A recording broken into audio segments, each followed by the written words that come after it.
All right, good evening, everyone. Welcome to the Virtual Candidates Night, sponsored by the League of Women Voters of Ashtabula County and the Ashtabula County District Library. My name is Rebecca Moisio, and I'm the Marketing and Community Relations Coordinator for the Ashtabula County District Library, and I will serve as your moderator for this forum. Please note that recordings of this event, whether they be in person or screen capture, may not be used without the express written approval of the sponsors, the League of Women Voters of Ashtabula County and the Ashtabula County District Library. Before we begin this evening, we'll hear a word from our sponsors.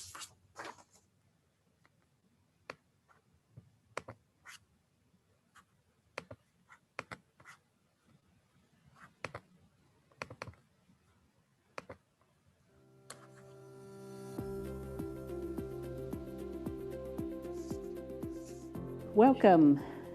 I'm Mary Howe. I'm the president of the League of Women Voters of Ashtabula County, and we want to welcome you to this Candidates Night, our first ever virtual Candidates Night, and we're happy to be doing it in conjunction with the Ashtabula County District Library. For many years, we've done Candidates Nights, but they've always been in person with the candidates live, the audience live, and we've enjoyed that. But of course, with different times, we're doing it differently, so this is by Zoom, and we're glad that you're able to join us. League of Women Voters is a nonpartisan political organization, and one of our goals, one of the things we do, is to encourage people to vote and to be informed voters. So that's why we have the Candidates Nights, so that you can hear what the candidates have to say and decide for yourself who to vote for. The League of Women Voters does not endorse any political candidate or political party. We are totally nonpartisan. And so we're presenting this to you tonight, or today, whenever you're watching it, so that you can decide for yourself who to vote for. And thank you for joining us. One of our most influential powers in being U.S. citizens is exercising our right to vote. And being an informed voter isn't always an easy task. Today's public libraries are one of America's most democratic institutions. They ensure community members have access to accurate information and lifelong learning opportunities, regardless of their station in life. That is why I'm so proud of the staff here at the Ashtabula County District Library in this partnership with the League of Women Voters of Ashtabula County as they bring together this Candidates Night Forum for our 2020 election. And kudos to you for taking the time out of your busy schedule to become a more informed voter. Thanks for watching.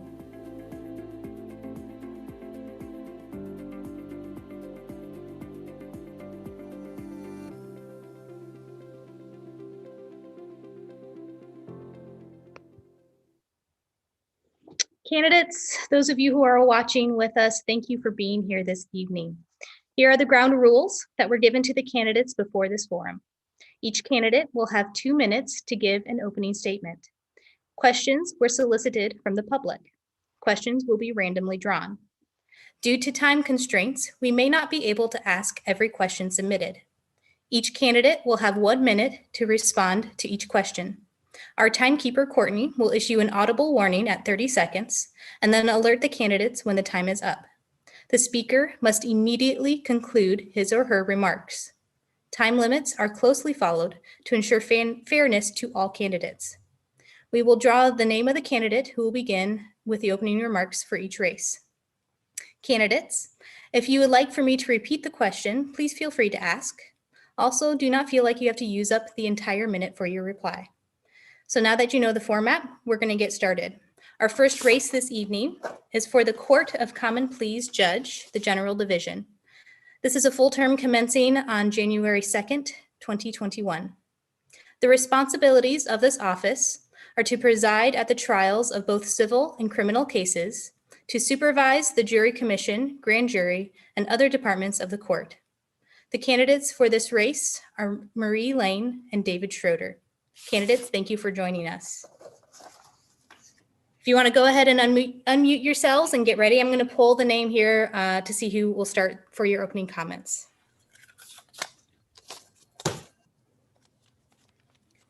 We will start this evening with candidate Schroeder. Candidate, when you're ready, you will have 2 minutes for your opening remarks. Thank you. I am Judge David Schroeder of the Western County Court in Geneva. For the last 7 years, it has been my honor to serve as your judge in the Western County Court. For those of you who may not have a clear understanding of the court system, the county court system and the municipal courts hear the smaller cases, civil cases less than 15,000, and criminal cases, primarily misdemeanors. For the last 7 years that I've been in that position, my court has presided over well over 20-some thousand cases. I haven't personally handled all those, but I have personally handled many cases during that time period. The role of a common pleas court judge is different than the county court judge. Generally speaking, the common pleas court judge hears much more serious cases. Common pleas court hears, as you've indicated, civil cases and criminal cases. I have reviewed the docket of Judge Yost. Approximately 60% of his docket is devoted to civil cases and 40% of his docket is devoted to criminal cases. Judge Yost's docket will not be the drug court judge next year. That has been assigned to Judge Harrison Cezanne. Now, criminal cases, as they break down for Judge Yost's docket in the last year, full records are available. He has assigned about 250 criminal cases. He has 178 domestic relations cases assigned to him and approximately 230 civil cases assigned to him. It is imperative that the judge hearing these cases have experience in all realms, including the civil cases especially. Civil cases are much more complicated than criminal cases. They involve many lawyers and the rules are different and they involve much more protracted proceedings. And it is imperative that that judge have experience handling those civil cases. Thank you, Candidate Schroeder. Candidate Lane? Thank you. My name is Marie Lane, and for the past 22 years, I have served as the Chief Public Defender in this county. As the Chief Public Defender, I have not only managed a professional staff and a taxpayer-funded budget, but I have spent the last 22 years litigating the big felony cases in the very court in which I seek to serve. And it is these felony cases on which a judge in the Common Pleas Court spends the majority of her time. I am an innovator in the criminal justice system as a founding member of the Drug Court Program and a member of the Supreme Court's Commission on Specialized Dockets. There is a theory in which I agree completely that we need to lock up the offenders we are afraid of and treat the offenders we are mad at. As judge, I will use the best evidence practices that have proven effective in changing criminal behavior. By doing so, I will keep the community safer and not waste taxpayer money on practices that simply do not work. I am dedicated to our community. I have lived here in Ashtabula County for 22 years. I am currently the Vice President of the Metro Parks Board, a member of the Ashtabula Area College Committee for Kent State. I served 10 years on the Mental Health and Recovery Services Board, including as president, and I've been long active at the American Legion and the Elks Lodge, in which I also served as the Exalted Ruler. My involvement in the community has provided me with a real appreciation for the diversity of the people in this county and provides me with a real perspective of different viewpoints. 30 seconds. The community must have confidence that everyone who enters the court will be heard, treated respectfully, and the law will be applied fairly in their cases. I understand that for the court system to be effective, that sense of community must come into the courtroom. And that is why I am the superior candidate for the Common Pleas Court. Thank you, Candidate Lane. So now we'll begin with questions. I will draw them randomly. Candidate Lane, we'll begin with you. This is a question for you both, but you can go ahead and start. What reforms do you support to increase access to justice for all, and will you fight for them? You have 1 minute. Well, I have spent the last 22 years in this county fighting for the constitutional rights of the citizens of this county. The Chief Justice and the Ohio Supreme Court have already taken the lead on some very important measures for our state judicial system. Very active on bail reform, on fairness and equity, and the Chief Justice just launched a task force on the conviction integrity. So we are taking real steps already by the lead of the Ohio Supreme Court 30 seconds. to look at our practices and really focus on equity and fairness. Thank you, Candidate Lane. Candidate Schroeder? I'm a firm believer that justice delayed is justice denied. In the time I've been on the bench in the Western County Court, I've taken steps to expedite the process. For example, I've started a domestic violence intervention program in my court, in which when a domestic violence case comes into my court, it is heard within 14 days. And then if it's necessary to continue the case, it's heard 14 days thereafter. I partnered with the Lake Area Recovery Center. They've opened an office in my building. 30 seconds. They do domestic violence intervention in my building, and we address those cases right in the building in a very prompt, timely manner. I anticipate doing the same thing at the Common Pleas Court in somewhat different manners, but to expedite the hearing of cases and the decision process with respect to cases. Thank you, Candidate Schroeder. Our next question, Candidate Schroeder, I'll ask you to begin. How will you balance being an independent judge and an elected official? Candidate Schroeder, when you're ready. Well, I've done that for the last 7 years, and it is at times a delicate balance because you are an elected official. You go around to various events, you run into people who perhaps are litigants in your court, but your highest obligation is to hear the case and fairly decide the case. And from time to time, you have to make decisions that might be adverse to people that you know or particular interests that you might have. But it is the highest responsibility of a judge to decide the 30 case seconds. on the merits without regard to the litigants that are involved in the case. And I know that I have done a very successful job for the last 7 years doing that, and I anticipate doing that in the future. Thank you, Candidate Schroeder. Candidate Lane? Thank you. The Supreme Court Code of Judicial Conduct emphasizes the requirement that judges not engage in any activities not consistent with the independence, integrity, and partiality of the judiciary. And any activity on the part of a judge that does not adhere to the judicial code is subject to a disciplinary process. Thank you, Candidate Lane. Our next question, Candidate Lane, I'll have you start this one. What do you believe are the causes of high rates of minority incarcerations? When you're ready. Again, equity and fairness has been a new key element of the Ohio Supreme Court. They just started a conviction integrity task force to look at these specific issues and to collect data across the state of Ohio on arrests, prosecutions, and convictions and sentences. So we will have objective data as a state judicial system to get out inherent practices that have proven to be 30 seconds. Thank you, Candidate Lane. Candidate Schroeder? We do not have a minority population in this county to the same size that other counties do. And whenever an individual appears before me, I address the case based on the facts and the merits of the case and not the individual who's sitting before me. So you have to be vigilant to protect the rights of all people, and that includes victims and witnesses as well. But you have to be truly colorblind to the situation or 30 ethnically seconds. blind to the situation so that you make the appropriate decision for all of the individuals involved in the case. Thank you, Candidate Schroeder. Candidate Schroeder, I'll have you start the next question. How will you work to ensure equality for people of all backgrounds in your courtroom? When you're ready.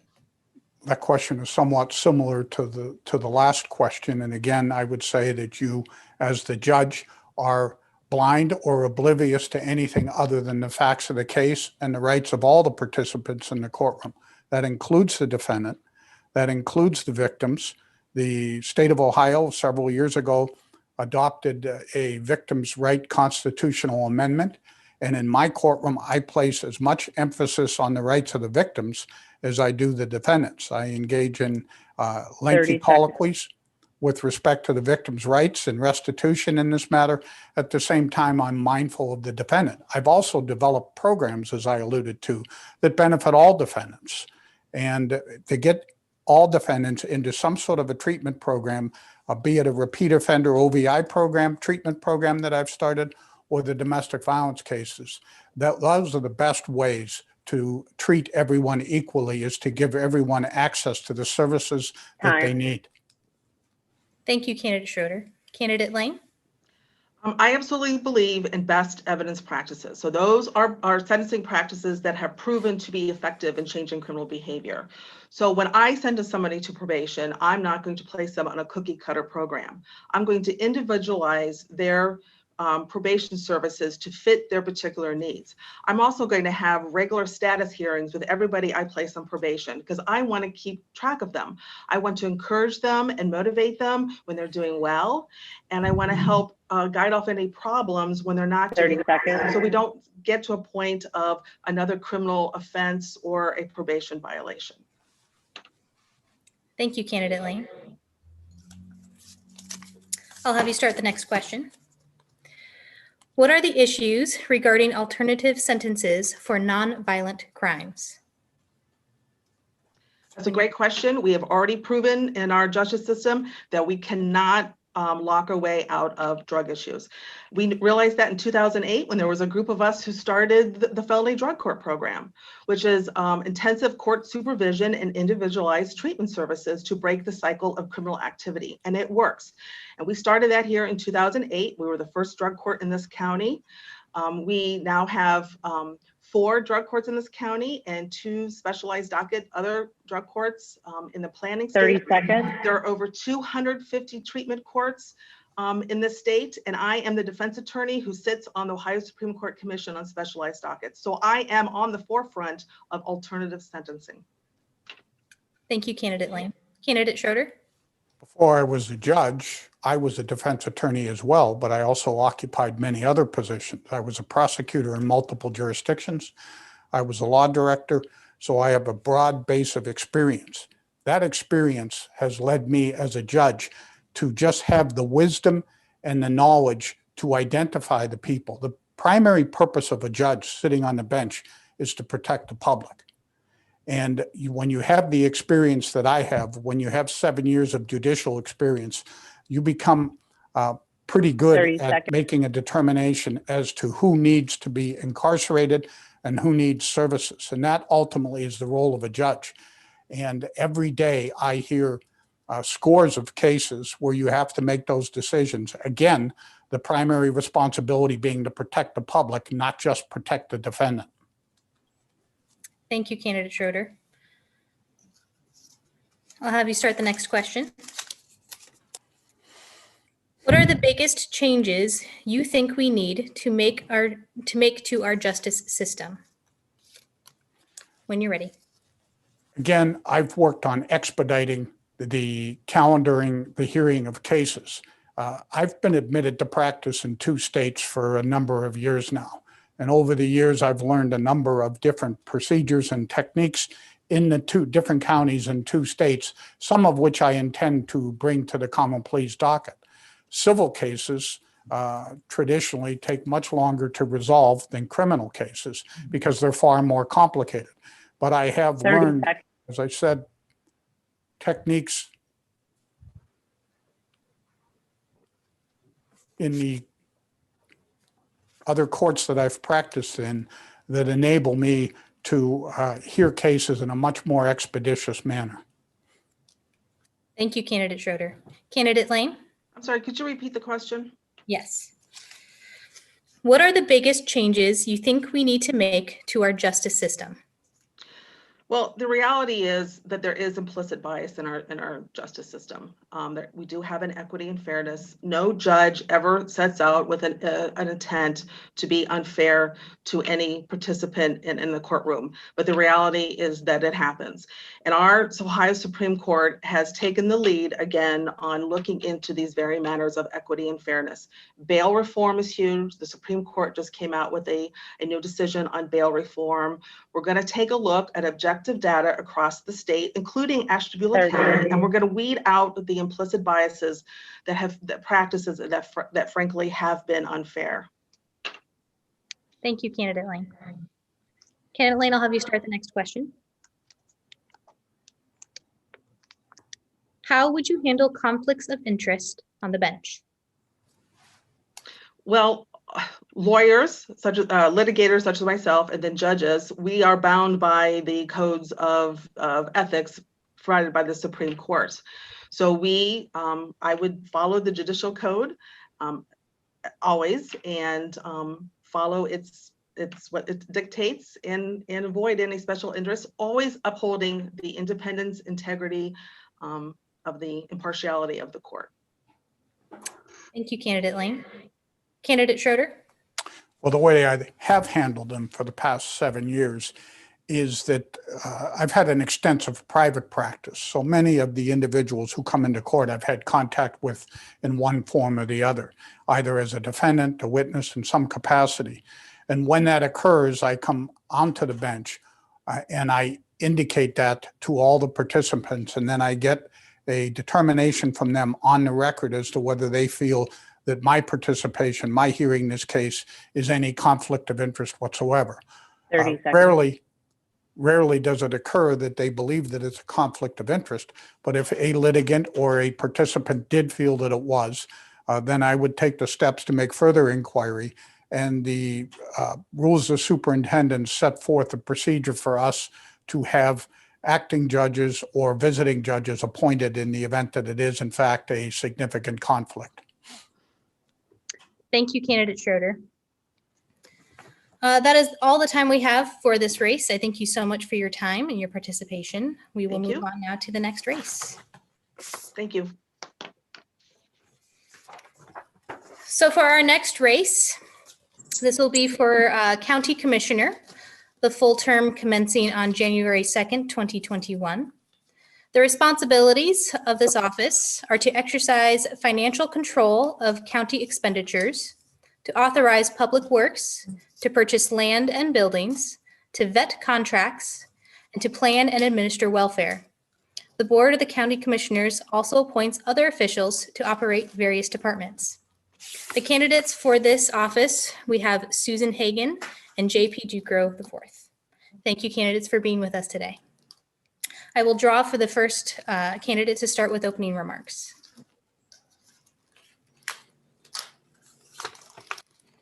We will start with candidate Ducro. You have 2 minutes for your opening remarks. Okay, thank you very much. Thank you to the League of Women Voters for putting on this event this evening. My name is JP Ducro. I am your current county commissioner. I've been a lifelong Ashtabula County resident, and I'm a 5th generation funeral director in our family business. My entire career has been devoted to service of others. I appreciated the opportunity the past 4 years to serve as county commissioner. I've chaired the county's complete count committee for the 2020 census, which has been a grassroots effort to try to make sure that the community is educated on the importance of the census and do everything possible to help get a complete count so that we can get all of the funds and resources that we're entitled to here as a community. If you haven't completed the census yet, please go to my2020census.gov and get that completed so that we can have you counted. I formed the Ashtabula County Broadband Task Force. Matter of fact, we just had a meeting today to help improve the broadband connectivity for our communities here in Ashtabula County, especially our rural communities, many of which suffer with little to no broadband service. We recently received a $130,000 grant through the Eastgate Regional Council of Governments on an EDA grant request, and we will be implementing a broadband feasibility study in conjunction with Mahoning and Trumbull counties here in the very near future. With my fellow commissioners, we've also put an emphasis on public safety during my term here the last 4 years. We have completed our revision of the community corrections plan, as well as our jail needs assessment, and have even completed the architectural drawings samples for a new facility, which we hope to move forward in the near future. Our building department, which is the center and start of economic development in the county, has a new director, 3 full-time inspectors, and continued improvement that we're hoping to do online plan submittals as well as payment acceptance. I'd love to have the opportunity to earn your vote and your support for another term to complete and the things that we've already started here in the county. And I will always be open and accessible and put people before partisan politics. Time. Thank you, Candidate Ducro. Candidate Hagan? Thank you to the Ashtabula County District Library and League of Women Voters for sponsoring tonight's event. My late father was once asked many years ago why he was running for office, and he said this: "You and I have an obligation to make the world a little less painful and to bring a little more dignity to human beings." One sentence that captures a lifetime of public service. He, along with my mother, raised 14 children with that simple philosophy. I am blessed with an extended family of nurses, teachers, yes, politicians devoted to public service. I grew up with an understanding of the commitment, honor, and responsibility when given the public's trust. With government experience both at the state level and locally on Geneva City Council, I am well prepared to step in as commissioner. Years in the field as an electrician, I understand the hardship of a layoff and the appreciation of decent wage and health care. As a musician, singing for the elderly in memory care units, I cherish the lessons learned from them every day. In this time of such uncertainty, I proudly support Joe Biden for president because I, like him, will draw on the best of us and not the worst. As your commissioner, my top priority is to ensure your safety. In the long term, I want to work with you 30 seconds. and build a stronger Ashtabula County. Together, guided by the principles of my family, and in keeping with the words of my father, we can make our little part of the world less painful and bring dignity to our seniors, our children, and everyone in between. On November 3rd, I humbly ask for your vote. I'm Susan Hagan. Thank you, Candidate Hagan. We'll begin with questions. Candidate Hagan, I'll have you start. What do you think is the best future for the southern 2/3 of Ashtabula County? Well, obviously, we have to get broadband. We have to allow for an opportunity for economic development to flourish there. I think that what would best be is that we meet with all of the people there to ask them what they think is best as well. But in order for the county to flourish, we have to provide as much opportunity as we can to everybody. Thank you, Candidate Hagan. Candidate Ducro? I would also agree that broadband is critically important to the southern 2/3 of our county. We certainly know that that's an agricultural base, so we need to continue to put programs in place to make sure that CAUV is administered appropriately, to make sure that farmers have some succession planning opportunities that are available to them, reaching out to try to get other people involved in farming and agriculture, grow our agribusiness opportunities, both in viniculture as well as regular agriculture. And certainly seconds. the broadband is critical because for whether you are pursuing educational opportunities, whether you are pursuing economic development opportunities, or you want to start a business from home that may not even be related to agriculture, but you want to just live in the country, the broadband is going to be critical. And that's why we're focused so much on that moving forward. Thank you, Candidate Ducro. I'll have you start our next question, Candidate Ducro. Thank you. This one is quite long. Oh boy. Hydraulic fracturing or fracking waste has made it to Northeast Ohio by means of disposing waste into injection wells and, in some instances, using radioactive brine on county roads and used as a dicer. Currently, Ashtabula County has over 15 such wells, and Trumbull County has had well over 15 as well. More scientific evidence has been mounted regarding health concerns, seismic concerns, and water concerns related to injection wells and brine used on streets. What is your current philosophy regarding fracking and injection wells, and how might you mitigate the health risks to your constituents regarding injection wells? Well, first of all, I'm always responsive to citizen inquiries and requests for information. I think transparency is critically important. When it comes to environmental concerns, we've had numerous calls that have come to my office about brine spread on the road for dust control or winter weather. I have yet to be able to reach, or I have yet to be able to hear a community say that they are using brine on roadways locally. So if that's the case, we certainly want that practice to stop, and we will continue to investigate that as that comes forward. When it comes to fracking, we have to have a responsible approach to how we can monitor those wells, try to keep them safe, keep drinking water safe for residents and communities that may be groundwater, well water may be their only source of drinking water. But the reality is that there is going to be some degree of a need for hydraulic fracking for the natural gas industry. So I think it's important to have a balance and not just say that there's a one size fits all in those circumstances. Thank you. Thank you, Candidate Ducro. Candidate Hagan, do you need me to repeat that one? No, I think what we need to do collectively, all of us, people in the fracking industry, elected officials, the community, we have to do what we can to best make sure that we are being safe.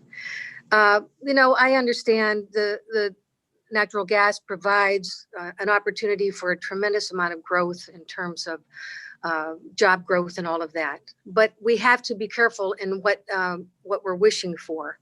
I would hope that for everyone, 30 seconds. That we take a good look in doing the best that we can to ensure the safety of all of our county and our state, for that matter, and our nation, and as we work our way through this very complicated issue. Thank you, Candidate Hagan. Candidate Hagan, I'll have you start the next question. Local tax dollars were spent on a feasibility study to build a new jail in the county. What are your thoughts on this project, and should local tax dollars be required? To spend over nearly $750,000 on a feasibility study, to me, is somewhat insane. We took that money, that was a rainy day fund that the current commissioners drained. Wouldn't that be great to have that right now during this pandemic? So I am all in favor of a new jail. I don't think anyone would deny that we need a new jail. I think it is irresponsible to take that study and realize that, first of all, 30 seconds. To find out if the need is there. I question how they plan on staffing the medical aspect of that. I think that we need to ensure that those in our jails are safe, our employees that work there, as well as those who are incarcerated. So it needs to be revisited completely. I'm not quite in favor of that as it stands. Thank you, Candidate Hagan. Candidate Ducro. So the amount that was spent is a large amount, and believe me, we all had to swallow hard before we agreed to that dollar figure. It was a lot more than a feasibility study. We had architectural renderings created for the jail. In order to move forward with this process, we had to get renderings in order to get approval from the State Board of Corrections. We didn't want to go to the voters with a ballot without a plan and being able to present to them what the facility would look like, what it would entail, what all services would be offered, 30 what the seconds. flexibility of it was. We worked very closely with the Sheriff's Department and our jail administrator to not only make sure that if we put a ballot issue forward, we knew that we had the money to pay for the loan and the cost of the construction of it, as well as the staffing of it well into the future. So that's exactly what we did. And one of the reasons that we went back to the drawing board when the original figures came in too high, to reduce that number to make sure we could put a ballot issue on that would be responsible fiscally. Thank you, Candidate Ducro. Candidate Ducro, I'll have you start the next question. Many residents of Ashtabula have concerns about the environmental impact of the pet min plant, including air and water quality. Do you support the development of the plant, and how will you ensure that the health of the residents of Ashtabula are not negatively affected? I 100% support the Petman project. I think the Petman project is going to be critically valuable to the future of our community, impacting in a positive way, not only economic development, helping to support other businesses that handle tourism for many portions of the year. It's going to spin off a lot of other types of businesses and industries that will help be compatible with that business. Certainly, I am concerned about negative environmental impacts in any way, whether it's Petman or any other business that is involved in our community. But I think with the Ohio EPA, the federal EPA, our wastewater treatment plant at the city of Ashtabula, all monitoring those things on a regular basis. I don't know who we would ask to monitor them if we didn't ask and trust those entities. So I am in favor of that project, and I certainly hope it the most success. And I want to work very hard to make sure that they are doing everything that they can to be as environmentally responsible as they can in the future. Thank you, Candidate Ducro. Candidate Hagan? It's hard to not to want to have economic development and jobs created in Ashtabula County, for sure. And we have to weigh those differences. And I'll tell you how we can make sure that our environment is protected by that, is that we would support policies in our state government that would say, we are going to watch and make sure that you keep our air and our water clean while you run that plant. It is our responsibility. And I hope that the Republican Party shares with Democrats, as we do, that it is a top priority to ensure that we keep our water and our air clean. And I think that you can do both. And I plan on working with the state and local officials to do just that. Thank you, Candidate Hagan. Candidate Hagan, I'll have you start the next question. How do you plan to support minority communities in your district? We have seen a tremendous amount of uncertainty and upheaval in our nation. I absolutely support Black Lives Matter. I stand firmly with the understanding that we as a nation need to do better. I don't believe that supporting our police and supporting Black Lives Matter are mutually exclusive. 30 seconds. We need to do better with systemic racism. Absolutely. It's time. It's way past time. We have to deal with issues with the Confederate flag. We have to start talking to each other about these things that matter to all of us. We can no longer live as a nation, and certainly not as a community, with such racism and with such ugliness towards one another. We are better than that. We deserve to be better than that. And I hope we can be that. And I will be on the front line. Time. Thank you, Candidate Hagan. Candidate Ducro. Well, I'm a believer that all people are created equal. And I mean, I actively have served members of the minority community, Black, Hispanic, all members of our community, again, at some of their very darkest hours, and have always treated everyone that I encounter with respect for whatever their circumstances are. That's been part of my professional career, and it's continued as I've served as a county commissioner. I participated in the peaceful protest at the city of Ashtabula, helped with that. I participate with Octavia Harris in a bi-weekly meeting on Zoom about racial justice and equality. And I sit on the 503 board, where we just have had extensive discussions about putting forward some low interest loan and grant opportunities to help minority businesses and entrepreneurs that want startup businesses. So I'm willing to commit to do anything I can to help strengthen and bolster the minority communities of Ashtabula County to help them be successful. Thank you, Candidate Ducro. Candidate Ducro, I'll have you start the next question. Do you see a role for the county commissioners to expand access to public water and sewer in underserved areas of the county? Yes or no, and please explain.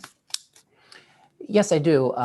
In the rural communities of Ashtabula County, the townships, any sewer or water development has to fall under the umbrella of the Ashtabula County Commissioners and the Ashtabula County Department of Environmental Services. So if there's going to be expansion, the county has to be involved. And I think we need to take a very proactive role in that. We have fielded inquiries and are in discussions with Pierpont as the County Commissioner's office, with Kingsville Township.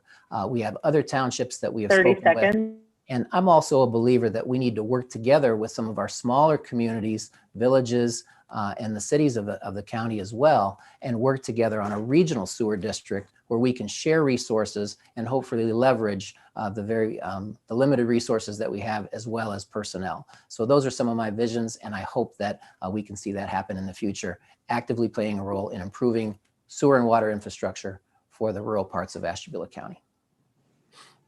Thank you, Candidate Ducro. Candidate Hagan? I think we need to take a good long look at the strategic plan in the county and look long term. What are we looking for? What do we want our county to look like in 10 years, 20 years, and 25 years? And we bring together all of those communities and we talk to the people about what are their concerns. I get it. You know, when you're just sitting there and you say, I'm fine with what I have. I don't want to be burdened with an additional cost. I do understand that. And I do agree with Commissioner Ducro that we do play a role. 30 seconds. We are responsible for the entire county, for the betterment of the entire county. But we have to do that with some deep considerations for what the local communities wish to have also. I think you can do both. Thank you, Candidate Hagan. Candidates, that's all the time we have for this race. Thank you so much for participating with us this evening. Thank you. Thank you. We'll move on now to our next race, which is County Commissioner, the full term commencing on January 3rd, 2021. The responsibilities of this office are to exercise financial control of county expenditures, to authorize public works, to purchase land and buildings, to vet contracts, and to plan and administer welfare. The Board of County Commissioners also appoints other officials to operate various departments. For this race, we have candidates Angel McVoy and candidate Kathryn Whittington. Candidates, thank you for joining us this evening. I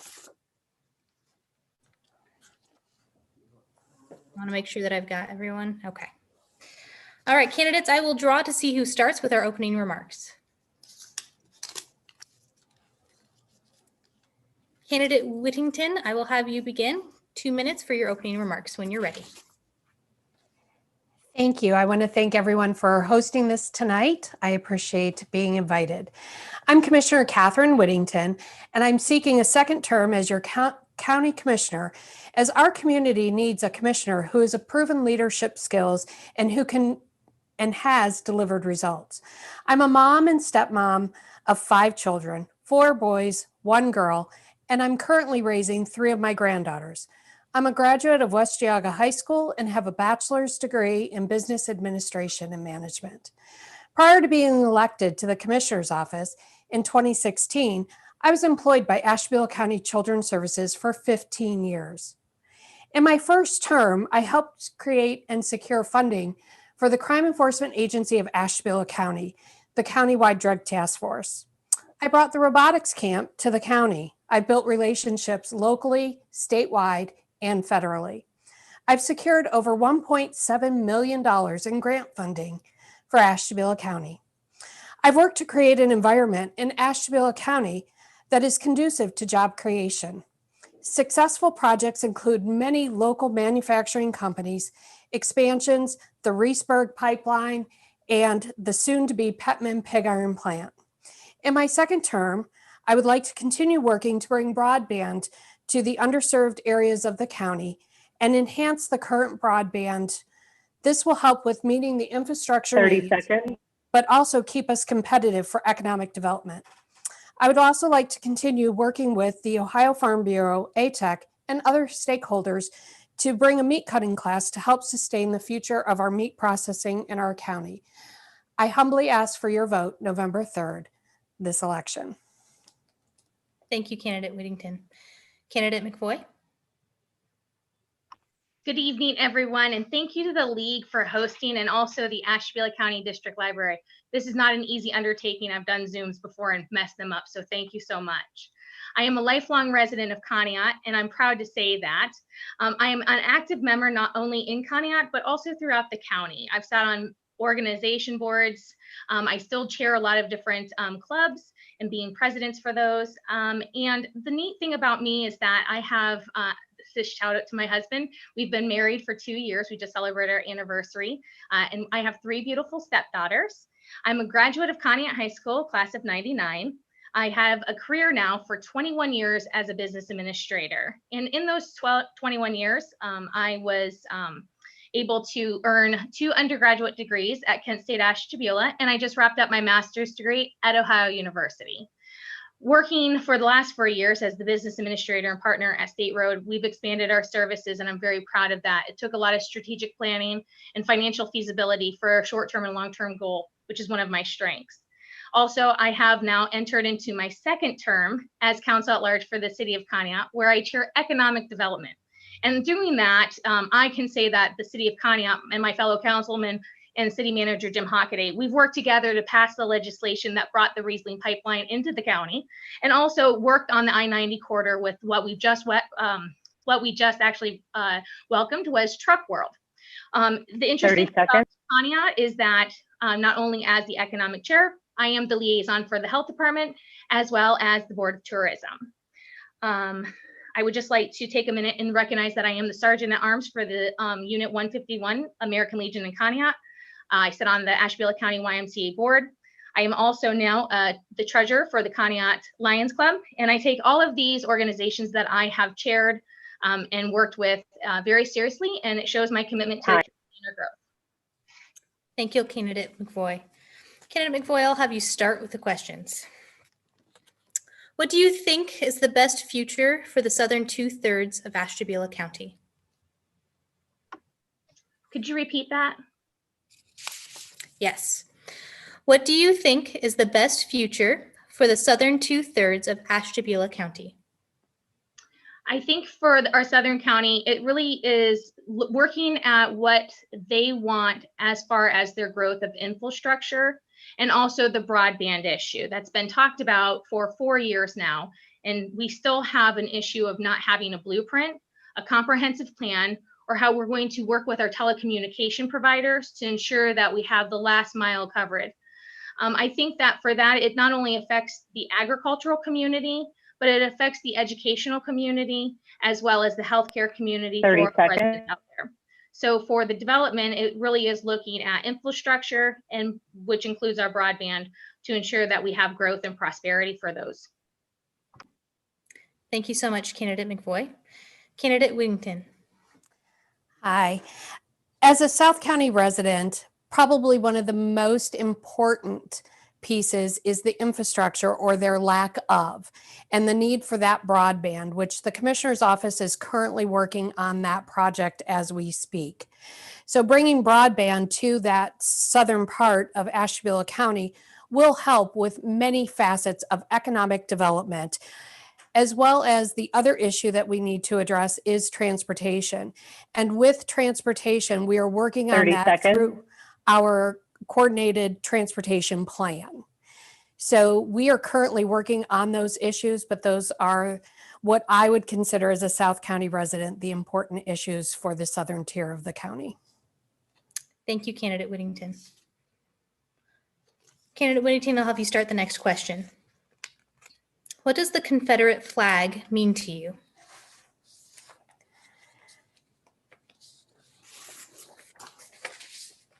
When you're ready, Candidate Whittington. Can you I didn't hear the question, I'm sorry. What does the Confederate flag mean to you? So the Confederate flag, I can certainly respect the opinions and fully recognize the flag can mean different things to people. I can tell you that for me, I'm not going to play the partisan politics as it relates to my job as the county commissioner. If there would to be a request such as that to cross my desk, I would certainly take it under consideration at that time.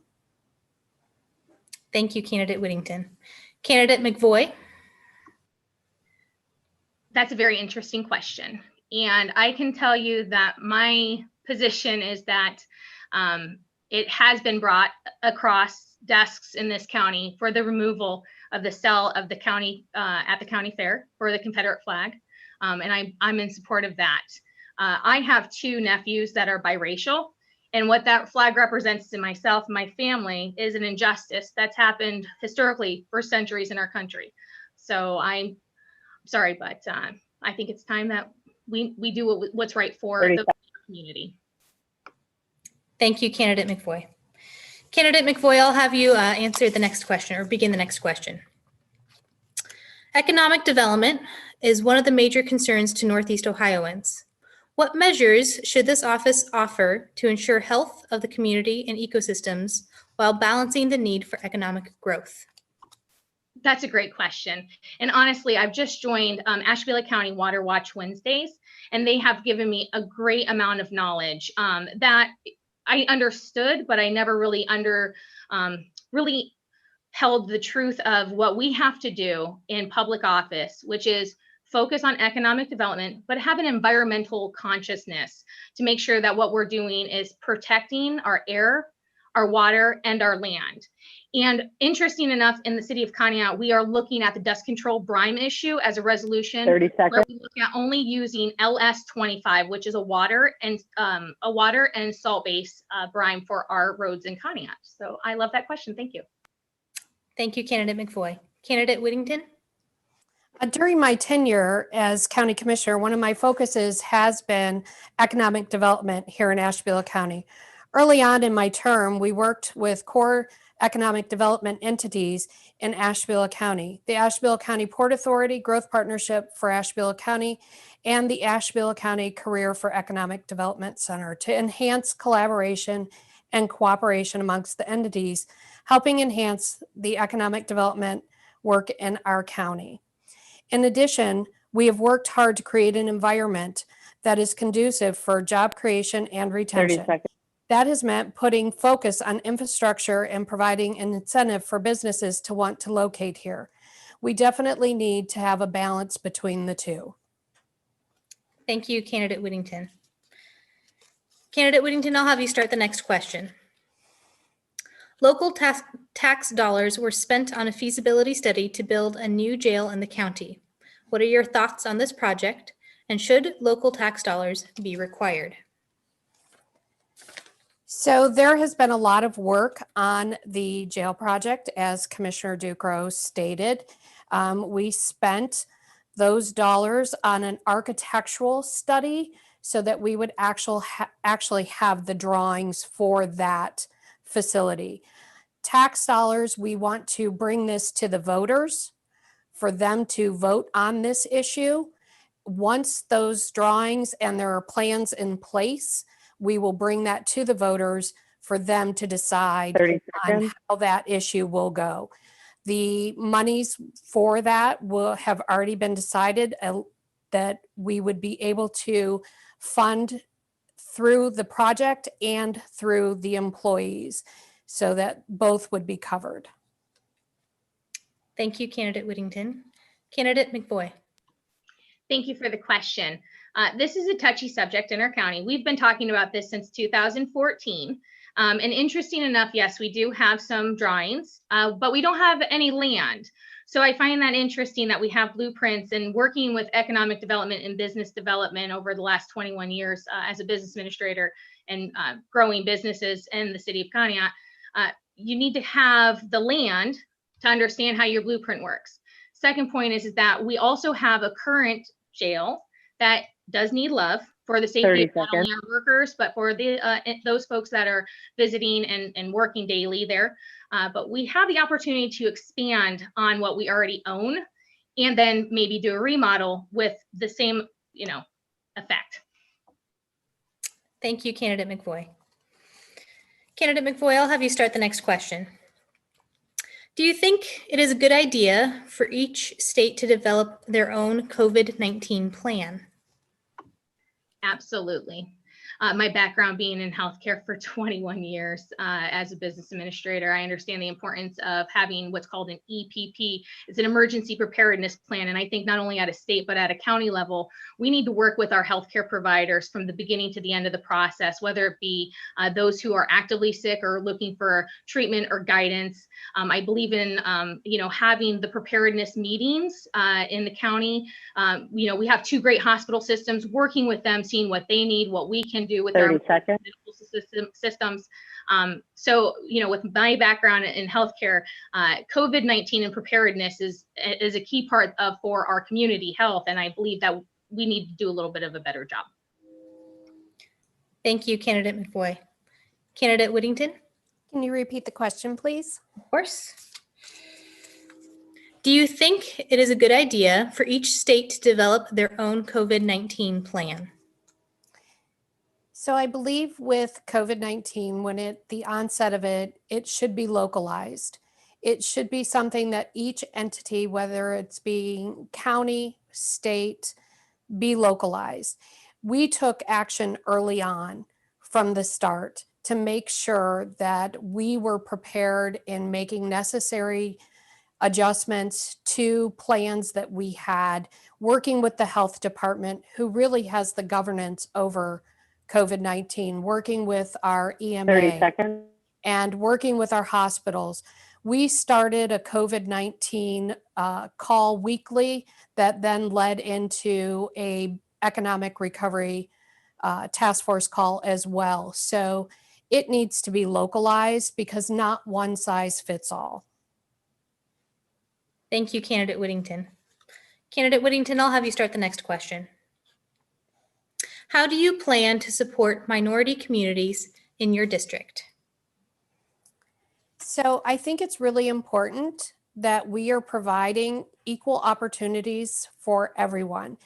That includes building economic opportunities for everyone, as well as educational opportunities for everyone. We need to make sure that we're treating everybody equally. Thank you, Candidate Whittington. Candidate McVoy? Another great question. It's interesting. I've started roundtable discussions with those, myself included, and minority leaders, coming up with solutions that will actually be implemented and available through our whole county to make sure that there's inclusionness in every forefront of our county. I think it's key that we sit down and we have difficult conversations and we find out what we all can do to work together to make our county the best that it can be for all people that live here. Thank you, Candidate McVoy. Candidate McVoy, I'll have you start the next question. Economic development is of major concern to Northeast Ohioans. What measures should this office offer to ensure the health of the community and ecosystems while balancing the need for economic growth? Please use, in your example, the proposed Petman pig iron plant to be built in Ashtabula Harbor. While the 100 jobs are of utmost need for economic growth, the health of the community, air, lake and land, tourism industry, and recreational activities will potentially be compromised. How will you and your office, should you be elected, mitigate and balance these two extremes? So that's a really long question. I think it's really important for us to go back to the drawing board of where we have to have difficult conversations. We have to work together to find that balance of environmental consciousness for not only our air, our water, and our land. With the Petman project, just as with the pipeline in Conneaut, there is a give and take, and sometimes we have to negotiate those waters very cautiously for all parties to have the best available outcome. And I know that that's not always an easy conversation, but those are conversations I'm willing to have. And I believe that those parties that have been a part of the process so far have tried to do the best they can. But to continue as the county commissioner would be my goal, to sit down with Water Watch Wednesday organizations, other environmentalists, as well as Petman themselves, to find out what we can do to balance it. Thank you so much, Candidate McVoy. Candidate Whittington? So Do you I need do to repeat that one? Go I'm ahead. sorry, go ahead. I was just asking if you needed me to repeat that one. That one was a long question. It was a very long question, but I'm going to go ahead and try to tackle it. So I am in support of the Petman project, but I also am very well aware that we need to balance our economic development with our environment. We have a very strong state and federal EPA. With Petman being a new facility, they're going to be held to higher standards than other facilities. And with that strong oversight, I feel that they are going to be watched carefully through their entire entity career. Thank you so much, Candidate Whittington. I believe that's all the time we have for questions for this race. I appreciate your time, candidates, and thank you for being with us. here Thank this you. evening. Thank you. You got it. All right, we are going to begin now with our next race. This is for County Prosecuting Attorney. This is a full term commencing in January 4th, 2021. The responsibilities of this office are to investigate and prosecute crimes committed within the county, to defend the county in court, and to give legal advice to county agencies and townships. The candidates for this position that we have this evening are Cecilia Cooper and Colleen Mary O'Toole. Candidates, thank you so much for being with us this evening. Thank you. So I'm going to draw to see who will start with opening statements. Candidate Cooper, I've drawn you to begin. You have 2 minutes for your opening statement. Okay, well, thank you. I want to thank the League of Women Voters and the Ashtabula County District Library for giving me this opportunity. Good evening. My name is Cecilia Cooper, and I have the privilege of serving as your county prosecutor. Let me tell you a little about myself. I was born and raised in Erie, Pennsylvania, went to Washington and Jefferson College and Emory University Law School. After I graduated from law school, I opened my own office and was in private practice, representing clients both in civil and criminal cases. In 2000, I was elected district attorney of the Southwestern Judicial Circuit and served as their county prosecutor for 2 terms. In 2009, I moved to Ashtabula County, and for the past decade, I've made Ashtabula my home. In May of 2011, I was hired as an assistant prosecutor in the Ashtabula County Prosecutor's Office and served in that capacity until I was appointed by Nick Irochi to serve as his chief assistant. I served 5 years hand in hand with Nick Irochi as his chief assistant. Then I was appointed in 2000 to finish out his unexpired term. As you can tell, I'm a career prosecutor. For 17 years, I've been in courtrooms, standing in front of juries, presenting evidence, defending victims, and advocating for justice. In Ashtabula County alone, I've prosecuted over 500 cases. Being county prosecutor isn't just about successful convictions, although that's a major part of the job. The county prosecutor is essentially the managing partner of the biggest law firm in the county. I have the experience to run that office professionally, efficiently, and effectively. And I ask for your vote in November. Thank you. Thank you, candidate. Candidate O'Toole.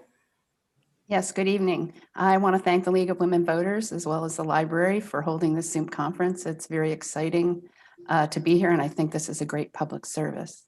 My name is Colleen Mary O'Toole, and I'm running to be your next Ashtabula County prosecutor. As a new but familiar face in Ashtabula County, I've served as your Court of Appeals judge in the 11th District Court of Appeals. I have written over 800 opinions in the 11th District, as well as sat on the Ohio Supreme Court as a visiting judge. And before I became a judge, I've tried over 300 cases to verdict, both civil, criminal, and commercial. And I have represented victims of domestic violence, as well as children in neglect, abuse, and dependency cases. The role of the prosecutor is diverse in that you are the chief legal officer of the public entity known as Ashtabula County, which has a $24 million budget. I am presently very privileged to have been selected from over 300 applicants to assist the Kingdom of Abu Dhabi in bringing best practices, best Western practices, and modern commercial practices to the kingdom. It's a 24-month assignment, and I'm returning back to Ashtabula County shortly. I have been traveling back and forth and commuting, basically. It's a long commute, but it's interesting for sure. I'm a mom of 3, and I really want to help Ashtabula County. 30 seconds. I really want to help Ashtabula County in their pursuits, especially on the commercial side, especially on the business side. I'm an entrepreneur, I'm an innovator, and I founded an award-winning tech startup. I'm asking to be your next Ashtabula County prosecutor. Thank you. Thank you, Candidate O'Toole. Candidate O'Toole, I'll have you begin with the first question. Sure. Do you think the prosecutor should provide service to the community in the form of public education, community service activities, etc.? If so, what types of public outreach would you or do you perform? I'm sorry. Okay. As a judge on the 11th District Court of Appeals, I served with the Ohio Judicial Conference, and we did outreach all the time. I'm also a member of the American Bar Association, where I'm a member of the Outreach Committee, and initiate reaching out to teach people about our justice system and educating people about access to justice, as well as just kind of building confidence in the courts. Outreach would include transparency in the office of prosecutor, as well as doing as many public engagements as I possibly could, as well as the people in my office. 30 seconds.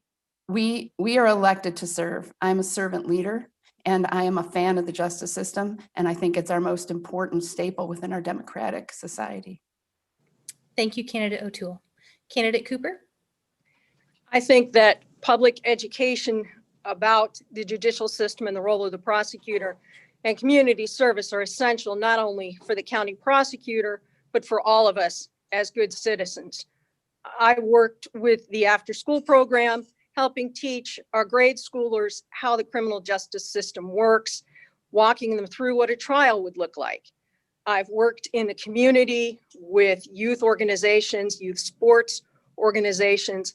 I also sit on the board of directors for Catholic Charities, assisting them in their vital work here in Ashtabula County.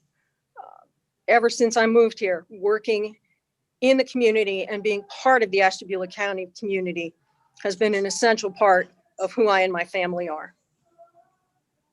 Thank you, Candidate Cooper. Candidate Cooper, I'll have you start the next question. How would you ensure that racial equity is upheld during investigations and prosecutions of cases? Racial equality during investigations and prosecutions is essential to a fair and equitable criminal justice system. It starts with the investigation. I've had the privilege of working with our law enforcement officers for the past 9 years and have developed a good working relationship with them, where if they have questions during an investigation, they know how to call and find me, and they do call 24/7 to ask questions. It also involves an independent review of that investigation, looking at the facts of a case, investigating the merits of that case based solely on the witness's testimony and the available physical evidence, and making your decision in terms of prosecution and potential sentence based only on those facts and on nothing else. Thank you, Candidate Cooper. Candidate O'Toole. Yes, as a former board member of the Lake County NAACP, we have a very cool program in Lake County where it's called Begin the Conversation. Systemic racial inequity is inherent in our system. I would start by going in and looking at our civil rights record in Ashtabula County to see if we've been sued for any civil rights violations. I would go forward and definitely educate my office, work with the sheriff's office, as well as the rest of the county officials to give cultural sensitivity training and other aspects of eliminating racial injustice. We have to get rid of our implicit bias, which includes looking at the entire system, including the grand jury. Thank you. Thank you, Candidate O'Toole. Candidate O'Toole, I'll have you start the next question. Okay. What reforms or improvements would you make that would positively affect the administration of criminal justice? Well, when looking at Ashtabula County and across the country, actually, the reforms are well overdue. They've been talking about reforms now for like 20 years. The big pieces here are technology and data and evidence-based decision-making. The National Center for State Courts came in and did an Ashtabula County, Ohio caseflow technical assistance plan, which was delivered in February of 2018. I don't think it's been implemented yet. We have to basically set everything up. Knowledge is power. So my plan here would be to basically use technology, including Zoom, to get prosecutors in the courtroom early at arraignments, put the stakeholders, get all of our data in a singular place. Ashtabula County, if it holds true, and I think it does, with the rest of the data around criminal justice, is there is a small percentage of people that are actually absorbing a huge percentage of resources for criminal justice reform. We have to figure out what's causing it, why it's there, and how we can work with judges to better effectuate better results and best practice. Thank you, Candidate O'Toole. Candidate Cooper? When I took office in January of 2020, I immediately started working with a new software provider, Matrix, to bring our prosecutor's office completely online. We now implemented it as of March, and it's moving full steam ahead to get to our civil office. What it does is allow law enforcement to give us their cases digitally. So we get them faster, we then review them digitally, we get them indicted, and then we provide discovery digitally, which improves the process. We have prosecutors at arraignments. We have prosecutors physically in the courtrooms. We don't need Zoom. We're there in person representing the citizens of Ashtabula County and fighting for the rights of everyone. Thank you, Candidate Cooper. Candidate Cooper, I'll have you start the next question. What is the biggest challenge in Ashtabula County, and how would you address it? The biggest challenge we have is resources for people who are addicted to drugs, resources for people who have mental health issues. What resources we have are being taken up by those in the most need. We also have an issue getting people who need treatment to treatment providers, transportation. Those are things that working with the drug court and with the mental health court, the prosecutor's office is addressing on a daily basis. 30 seconds. Thank you, Candidate Cooper. Candidate O'Toole? Yes, one of the biggest concerns, of course, is resources, but I've never known government to ever have a sufficient amount of resources. That's part of the experience that I bring to bear here, is that you never, even if you're in the public sector or private sector, either one, you never have enough resources.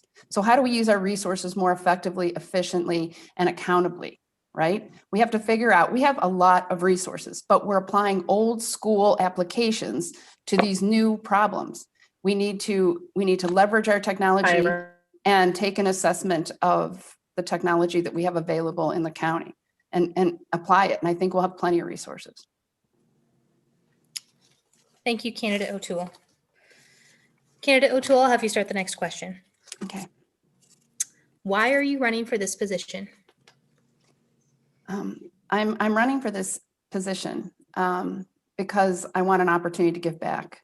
I'm at a point in my career, my children are grown, and I've moved to Ashtabula County. I've been vacationing here since I was 5, and I've always loved the lake. And so I've been trying to find a house. And so my goal here is to assist the leaders of Ashtabula County with all the experience that I have as a judge, as an innovator, as a person who's worked in multiple courts, multiple systems, trained in management, so that I can help Ashtabula County spring forward. You guys are on the cusp, and it's an exciting time to be here. Thank you. Thank you, Candidate O'Toole. Candidate Cooper? I agree, we are on the cusp, and it has been an exciting time to be here. But we also have many challenges, and those require a prosecutor who knows how Ashtabula County works, who understands the challenges we face on a daily basis, a prosecutor who's familiar with our criminal justice system here in Ashtabula County, and one who has the experience to stand in front of Ashtabula County juries, present evidence, and obtain convictions where necessary, and to get people into the programs they require in order to resolve their addiction issues and their mental health issues. I have that experience. I'm raising my family here in Ashtabula County. I have a vested interest in making sure Ashtabula County is the best county in the entire state. I want to make Ashtabula County a safe place for my son and your family to grow up. Thank you, Candidate Cooper. Candidate Cooper, I'll have you start the next question. Okay. What non-legal experience in your life enhances your ability to serve as prosecutor? I think that especially my non-legal experience when I was growing up enhances my ability to be a prosecutor. I was raised by a mother who was a teacher and a father who was a bookkeeper. We had a hard time growing up making ends meet. I've worked since I was 16 years old to pay for my own schooling, to make my own way in the world. I bring that understanding of what it is 30 seconds. to hit tough times to being a county prosecutor.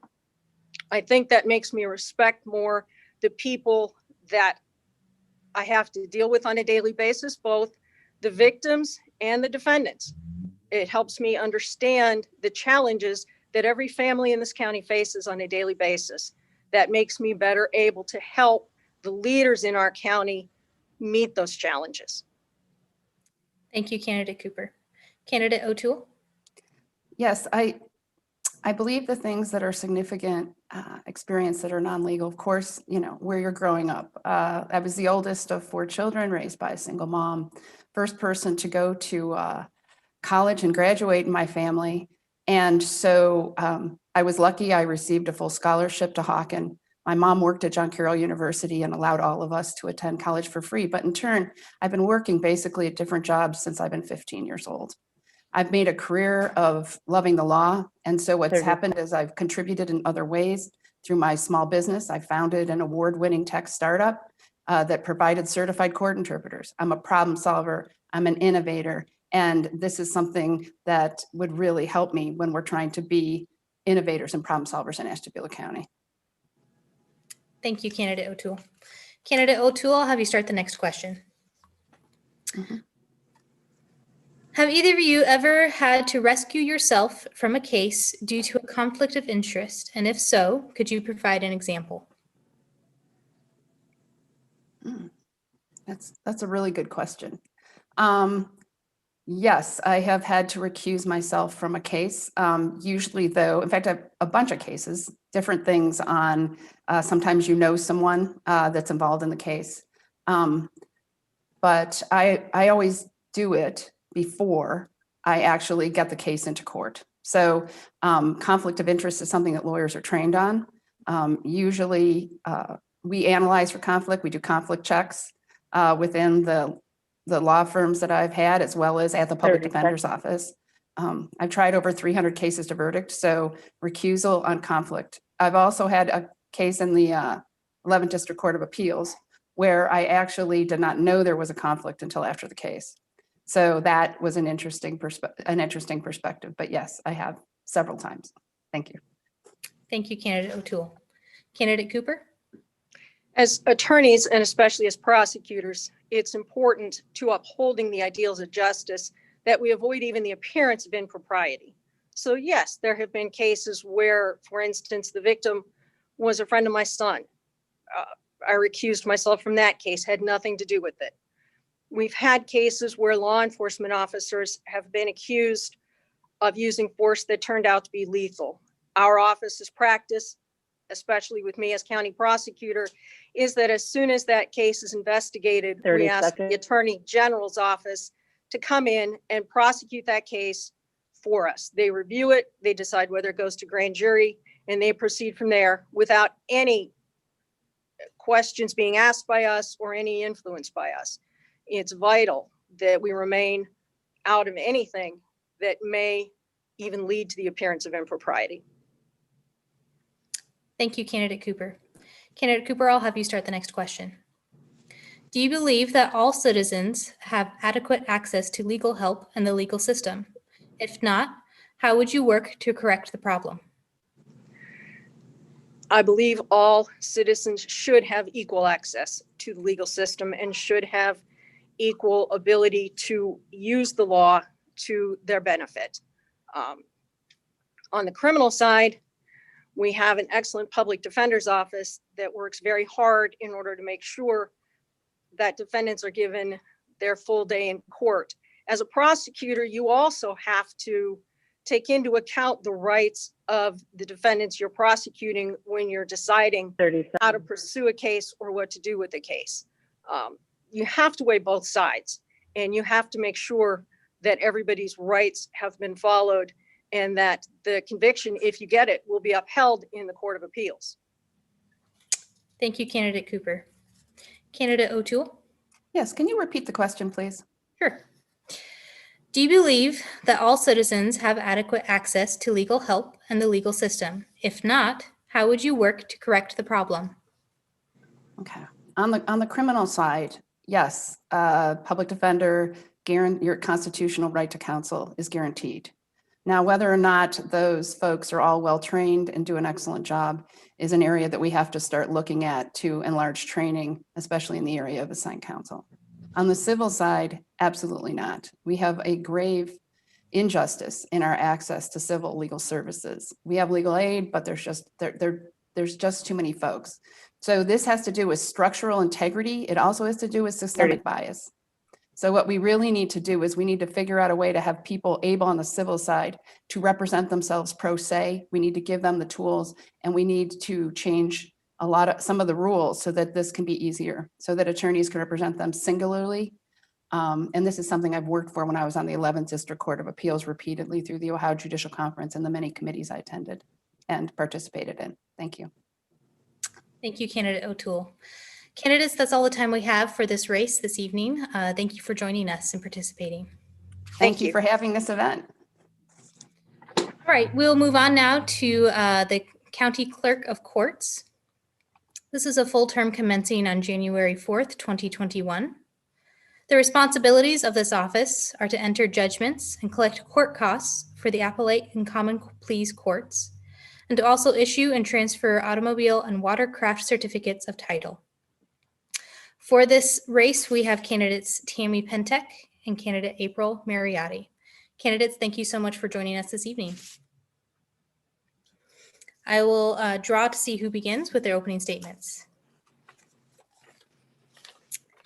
Candidate Pentek, if you would begin with 2 minutes for your opening statement. Thank you. And thank you to the Ashtabula County District Library and League of Women Voters for hosting this event. Good evening. I'm Tammy Pentek, your 2-term elected Clerk of Courts, respectfully asking for your vote for a 3rd term. And remember, experience matters.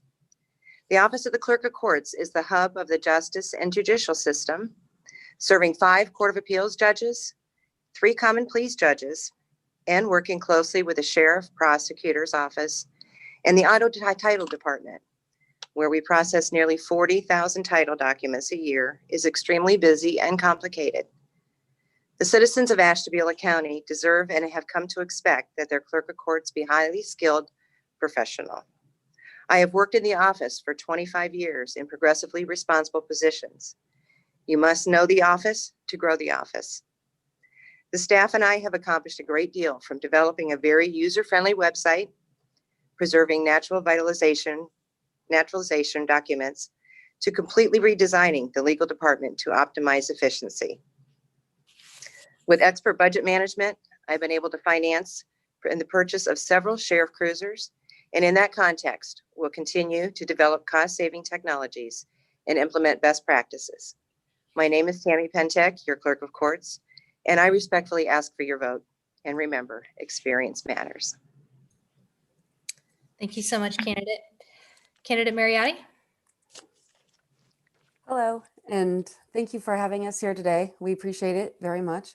My name is April Mariotti, and I am running for the Ashtabula County Clerk of Courts because I want to change the atmosphere of the Clerk of Courts office. In case you didn't know, the clerk's responsibilities are to enter judgments, collect court costs, process automobile and watercraft titles, assist with passports, and record naturalization documents. Essentially, it is an administrative position. You don't have to be an accountant or a lawyer to do it. You see, it really isn't about the law or the math, but it is about the people and how those people interact with the clerk's office. It is about the technology we use to interface with our personal life information. Customer service is personal. It's about our lives. The recent divorcee who doesn't know where to go to transfer her kayak into her maiden name. It's about the reporter who checks the records every day waiting for a ruling to write an interesting piece. It's about the man who lost his daughter and does not know what to do with her car.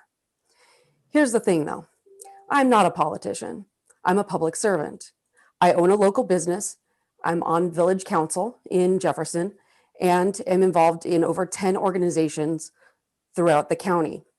My qualification derives from real world experiences. I am out in the community talking to people, hearing what their needs are. In order to improve the customer experience, one must understand who their audience is, and my audience is the public: litigants, attorneys, judges, reporters, family, friends. I want it to be about celebrating first cars, remedies for bad decisions, and comforting broken hearts. I humbly ask you today for your vote so I can make the clerk's office a customer-friendly operation for the people of Ashtabula County. Thank you, Candidate Mariotti. Candidate Mariotti, I'll have you start the questions this evening. What skills are most important to serve as clerk of courts? It is my opinion that the most important skill is to be able to communicate with customers. Customers are what makes our entire industry. So I have 25 years of customer service experience and patient care experience, and it takes a level of kindness to empathize and sympathize with customers' needs. So without customers, if they're unhappy or if they procrastinate in coming in and doing what they're supposed to do to get their titles or their payments for their court costs, if they don't take the time to get those things in, then it just shows that they're not interested in being involved in the office. So we have to make sure that they're happy with how we're producing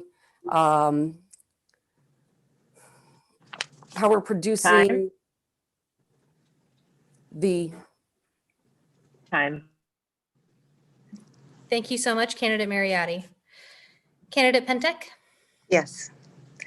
What I feel is one of the most important qualities of the office is that was the question, right? Yes. Knowledge of the office, to have excellent customer service qualities, and to have the background and the necessity that it needs. With my 25 years experience in the office, I originally started at the bottom as a file clerk.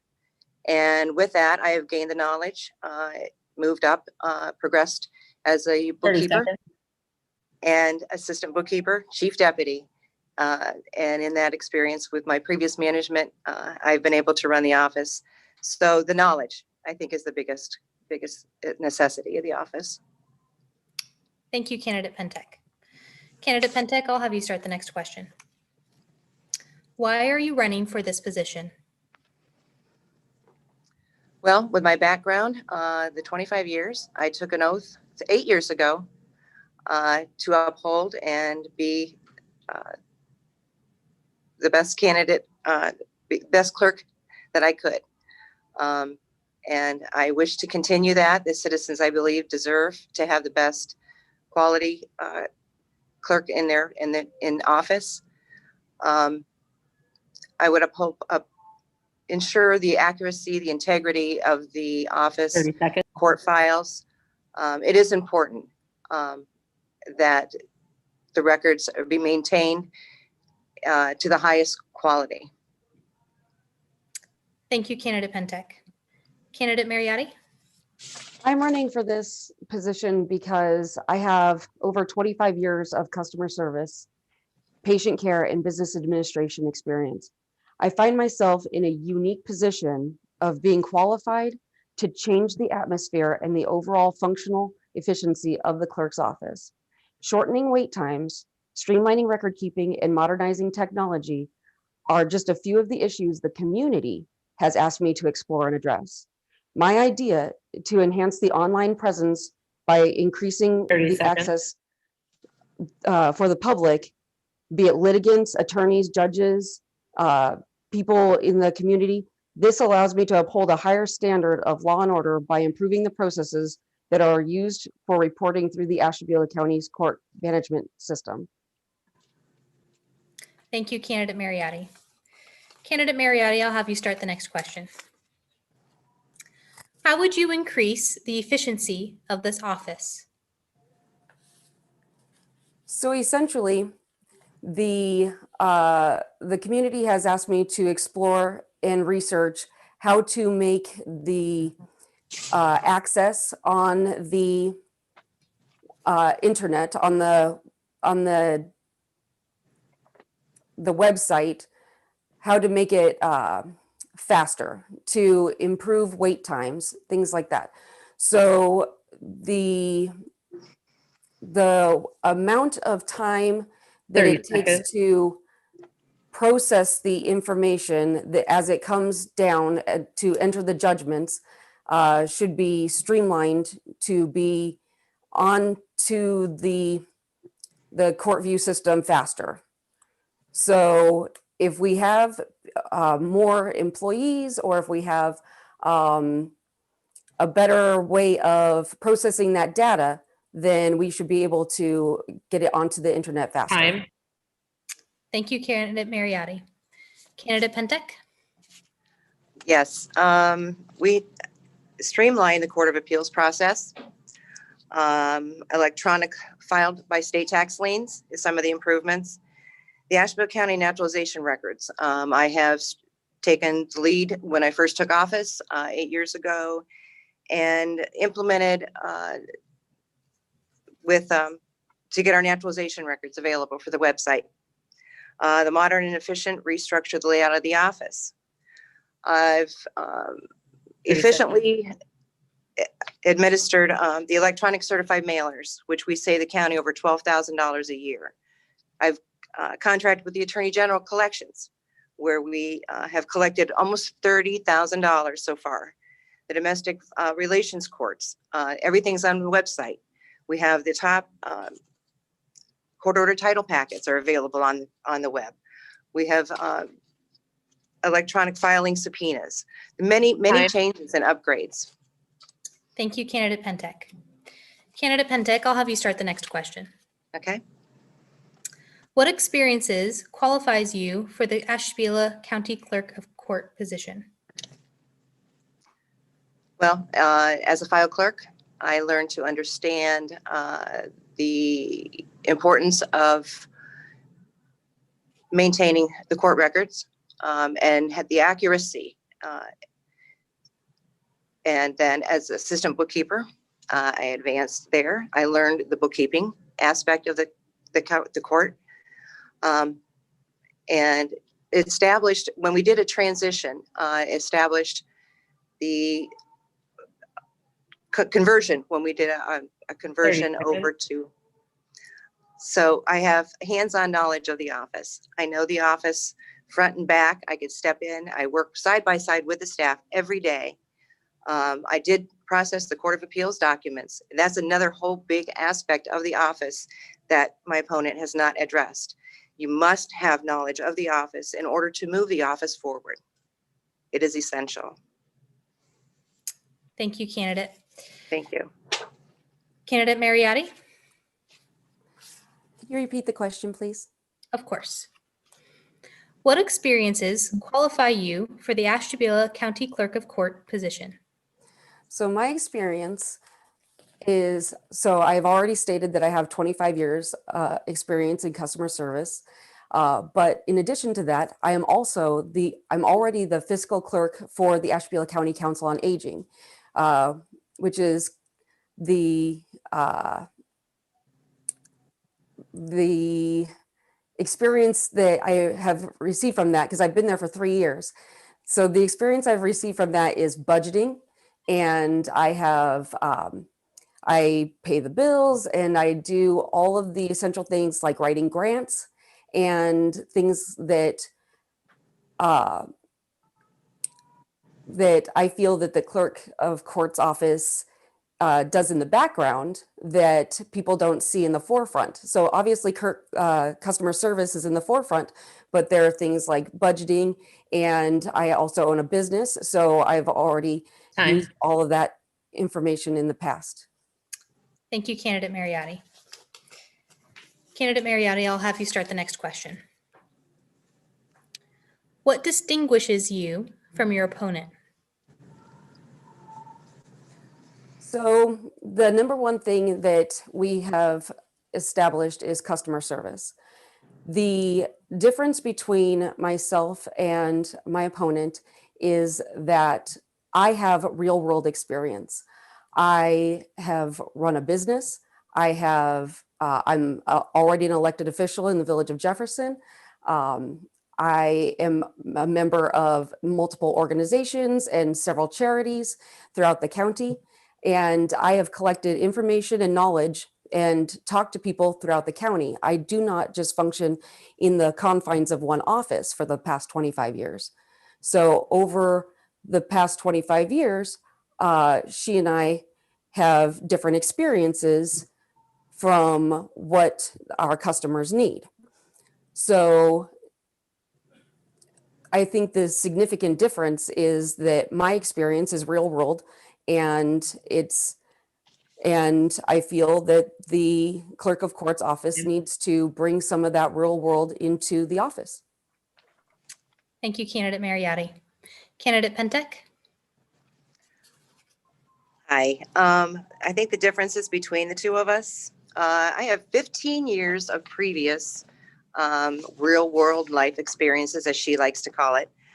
I started work right out of high school, started a family, went to work, customer relations. I worked in the worked with customer service and moved up to management. I have bookkeeping experience. I do have real world experience. Started a family. I've been married for 40 years to my husband, long life resident of Ashtabula County. I have 6 grandchildren, very proud of it. I belong to various different organizations as well.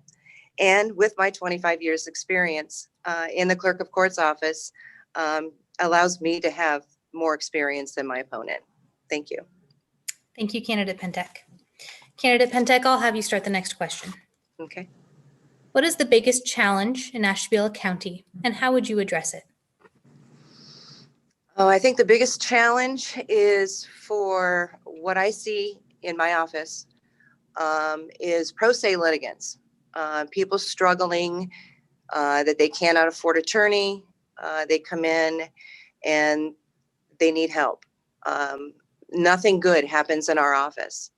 Someone's either losing a spouse, a home, they're losing their future with a criminal case. They're losing their home. They're losing their everything that they have by a judgment lien, state tax liens. The struggle, I think, the biggest thing is pro se. They can't afford counsel. They can't afford an attorney to represent them. Thank you, Candidate Pentek. Candidate Mariotti? I kind of agree with her a little bit about the ability to afford things. But I think that the biggest challenge is actually changing the atmosphere of it being such a negative, dreary experience. There are plenty of happy, positive things that happen. People getting married and first cars and, people making life-changing decisions that can be celebrated. And I think that if they find money to do those happy, exciting events, we can find money for them to, to get through the negative life-changing events as well. So, I mean, we have the ability of helping them with payment plans and deferred payments and payoff discounts. So Thank you, Candidate Mariotti. Candidate Mariotti, I'll have you do our final question for this race. How will you work with people who have difficulty paying their court costs? like I just started to say, there are ways of helping people afford their court costs. So there are organizations that help with affording attorneys. We have the ability to put people on payment plans, and when you go to college and you experience a hardship, they have deferred payments. When you go to the hospital and you've suffered from some 30 seconds. calamity, then they have the ability to pay in cash, or they're able to pay a specific amount in order to finish the debt effectively. So there are ways that we can help them afford their court costs. Thank you, Candidate Mariotti. Candidate Pentek? Yes, I'm glad that this question came up. As when I was bookkeeper, when we had done the conversion, I set up all the accounts receivable. I was able to work with the clerk at that time and come up with a way that the parties could make payments. And we currently do that to this date. We let the parties set their own amount, and it's much more 30 seconds. better results when you allow them. And many times they'll just say that they will pay the cost in full. And if we don't hear from the parties, we set up, we have contracted with the Attorney General's office, as I previously stated, and it will go to collections. But for the most part, people don't have a hard time paying. Thank you, Candidate Pentek. Candidates, that's all the time we have for questions for this race this evening. Thank you so much for participating and being with us tonight. Thank you. Thank you very for much. having us. Thank you. So now we're going to have a 5-minute break in our forum this evening. During this break, I would like to point out to you the hours for voting in person for this election coming up on November 3rd. Early voting will begin Tuesday, October 6th. There is an early voting center in Jefferson that's been set up. It's 71 North Chestnut Street in Jefferson, Ohio. So the hours for early voting, beginning October 6th, going through October 16th, they will be open Monday through Friday from 8 a.m. to 5 p.m.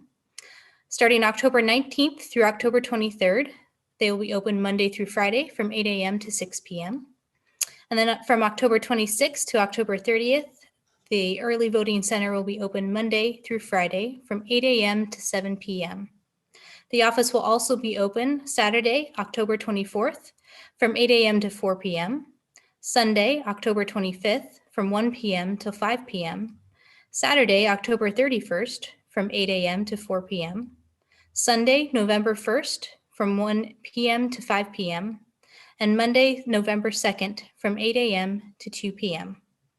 The deadline to vote in person at the Board of Elections is Monday, November 2nd at 2 p.m. We will reconvene at 8:15. Thank you.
All right, we will continue on with the evening. Our next race of the evening is going to be for county sheriff. This full term commences January 4th, 2021. The responsibilities of this office are to provide services to the courts, to oversee the county jail, and to act as the chief law enforcement officer for the county. Our candidates for this race are Billy R. Johnson and Bill Nemi. Candidates, thank you so much for joining us this evening. I will draw to see who will start with opening statements. Candidate Nemi, you have 2 minutes. Thank you. And thank you for having me tonight. Hello, everyone. My name is Bill Nemi, and I'm running as your law and order candidate for Ashtabula County Sheriff. For those of you that don't know me, I started the sheriff's office approximately 25 years ago. I started my career in 1988 with the Jefferson Police Department, and I went to North Kingsville Police Department in 1994. And then 1995, I went with the Sheriff's Department. And almost 25 years later, here I am. I was born and raised in Ashtabula County. My father was a deputy sheriff back in the 70s, and he owned his own ambulance service back in the early 70s. My father instilled in me in community service and got me wanted to serve my community. And I got in law enforcement following my father's footsteps. I was a cane supervisor for the Sheriff's Department in 2005. I got promoted to the rank of sergeant. In 2009, I was the acting lieutenant of the Uniform Road Division.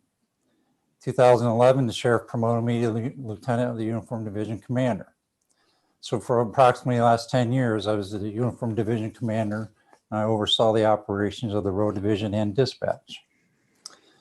So I've always devoted my life in my career to community service and law enforcement because it's a passion I've always had. 30. I wanted to thank everybody for allowing me to have this opportunity to run for the office of sheriff. Thank you. Thank you, Candidate Nemi. Candidate Johnson? Yes, thank you to the Women League of Voters for allowing me to introduce myself and provide me the opportunity to speak with our community using this platform. For those who do not know me, my name is Billy Johnson. I am born and raised in Ashtabula County, and I've been a lifetime resident.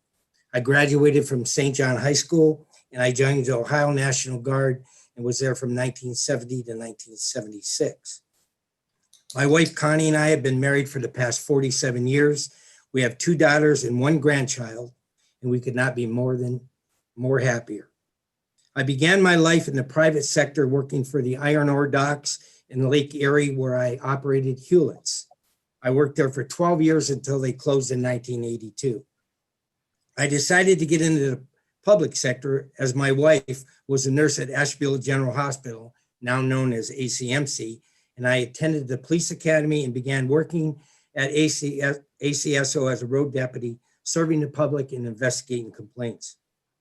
It was during this time that my wife and I opened River Marine in Ashtabula Harbor for 20 years and maintained the business all the while she and I worked our regular jobs and raised our children.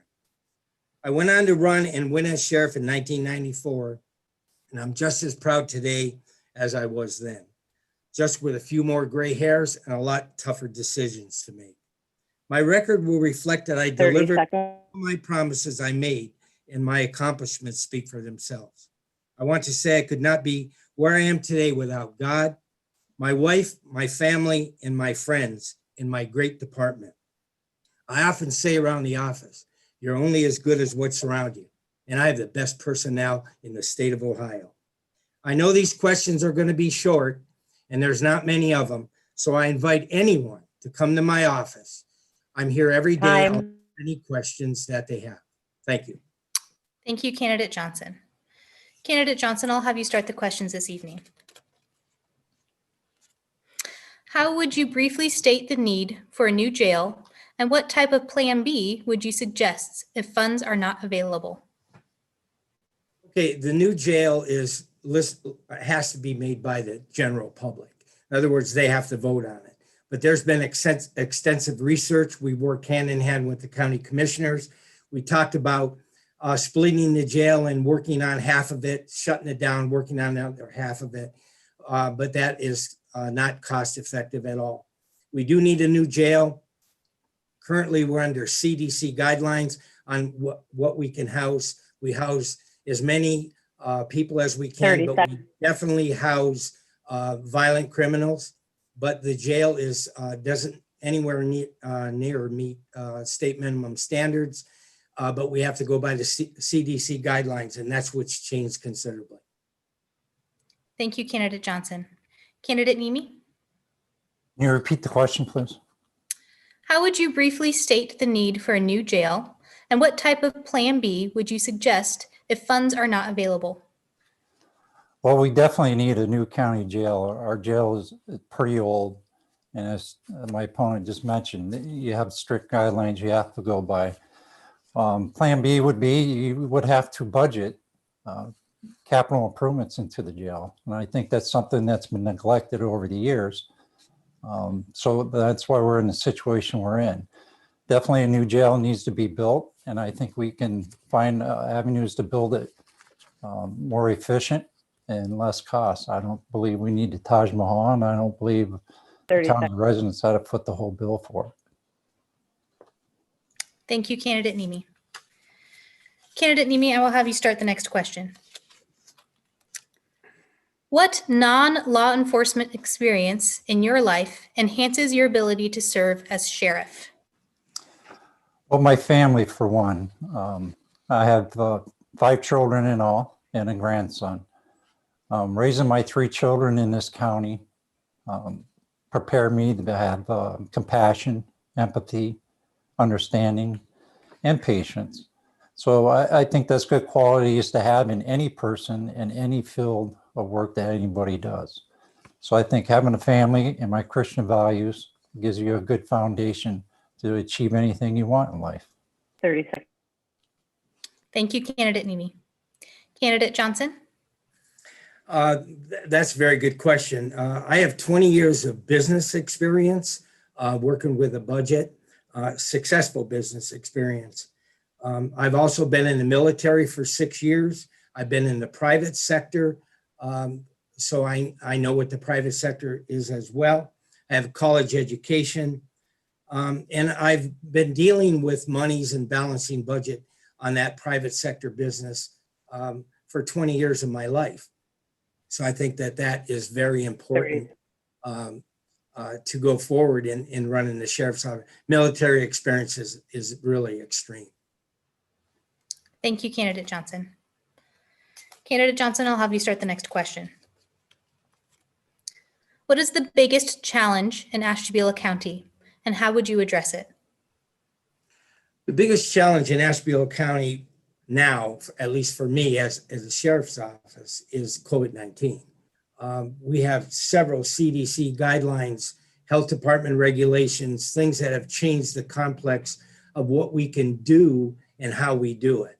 Even though the police departments are exempt from the law as far as doing our jobs, we have not missed a day here. We still have to come in, but we have to go by the CDC guidelines, and we have minimum standards as well. That has changed the whole complex of how you have to operate this operation today. It's not easy, but we have to get through it. Thank you, Candidate Johnson. Candidate Nemi? Well, I think our biggest challenge in all of COVID-19 also, I also think that public safety is going to be the biggest challenge. And I think we have ways to enhance that. That would be going after our STEP grants that would put more people on the road. And that's 100% reimbursed back to the county. And I also think our drug epidemic's another issue that we have to deal with. And I'd rather have a proactive response than a reactive. And I think we can do that. 30 seconds. Proactive is joining forces with the other agencies and also going after grants and doing drug interdictions as well. Thank you, Candidate Nemi. Candidate Nemi, I'll have you start the next question. Why are you running for this position? That was a good question. This has always been a goal of mine for my whole career. I've always excelled in my career. I've had a great career with the Sheriff's Office and my other agencies I worked with prior to that. I care about my community. I care about what happens out here. And I want to make a difference by listening to our community groups and getting different opinions and different ideas. And most of all, I want to improve the morale of our department. We lost a lot of good people, experienced personnel in the last year, including myself, because we need change in that office. And it's like my opponent once said before, when he ran, his opponent was in there for 16 years and been in there too long. My opponent, if he wins this election, will be in there 32 years. So I think that's too long for anybody to be in a position of power like that. Thank you, Candidate Nemi. Candidate Johnson? I'd like you to repeat the question again, please. Of course. Why are you running for this position? Okay, I'm running for this position because I have the experience and the knowledge to operate this facility. My opponent makes a statement about grants. We have an awful lot of grants. We have a STEP grant. We work hand in hand. We did the new CEASE program in regards to drug activity. We're doing a lot of things that we're able to do that is taking tax dollars and helping out the taxpayers because of the programs that we're doing. As far as people leaving in the office, we haven't had anybody leave this office since my opponent has left this office. And a lot of them were on his watch as well as mine. So I'm not going to say anything other than the fact that experience does matter here, especially more now than ever. Thank you, Candidate Johnson. Candidate Johnson, I'll have you start the next question. Where do you stand on gun safety measures? Well, gun safety measures are important, but so isn't the Second Amendment. The Second Amendment allows people to have guns. Currently, we're doing CCW license 5 days a week, 8 hours a day. We've increased that. I believe that any law that's on the books in regards to handling a firearm is the way we handle it. So gun safety is a factor, but everybody's allowed to have a gun according to the Second Amendment. 30 seconds. There are rules and regulations on carrying a concealed carry, but anybody that qualifies for that, I'm in for it. Any law that changes, we will go by the law. Thank you, Candidate Johnson. Candidate Nemi? Yeah, one thing I want to put out there, my opponent would like you to believe I have no experience. I have more experience running for sheriff than he did when he ran for sheriff. He's never held a supervisory rank position within the sheriff's department. He would like you to believe that nobody can do that job other than him. I strongly disagree with that. I'm more than capable to do that job. And I ran that division, the uniform division, and I ran the dispatch division. So for 10 years, if I wasn't doing a good enough job, I don't know why he kept me in it.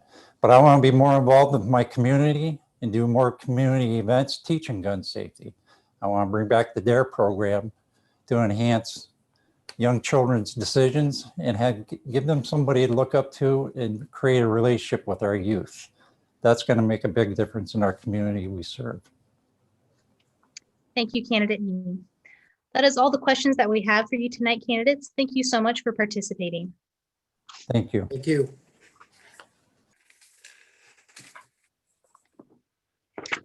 All right, we're going to move on to our final race of the evening. This is for the Office of County Treasurer. This full term commences on September 6th of 2021.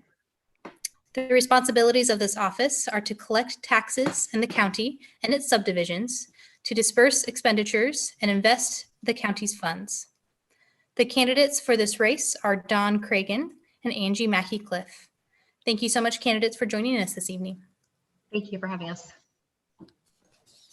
I will draw to see who will begin with our opening statements.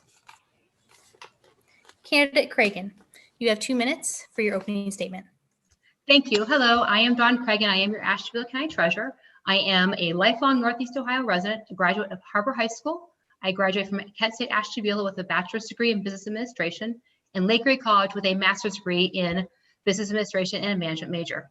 I worked in the private sector for 23 years with over 15 years experience in professional collections experience, as well as investing other people's money.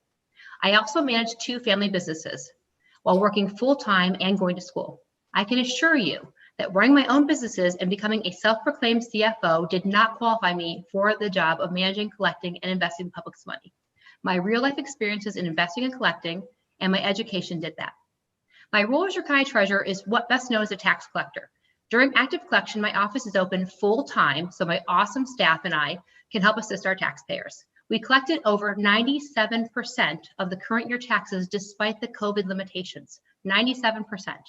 And delinquency is down to its lowest in decades because of the customer service that we provide. The treasurer is also the county banker. We safekeep your money, and I've overseen up to $120 million of your money every day. I'm also the chief investment officer.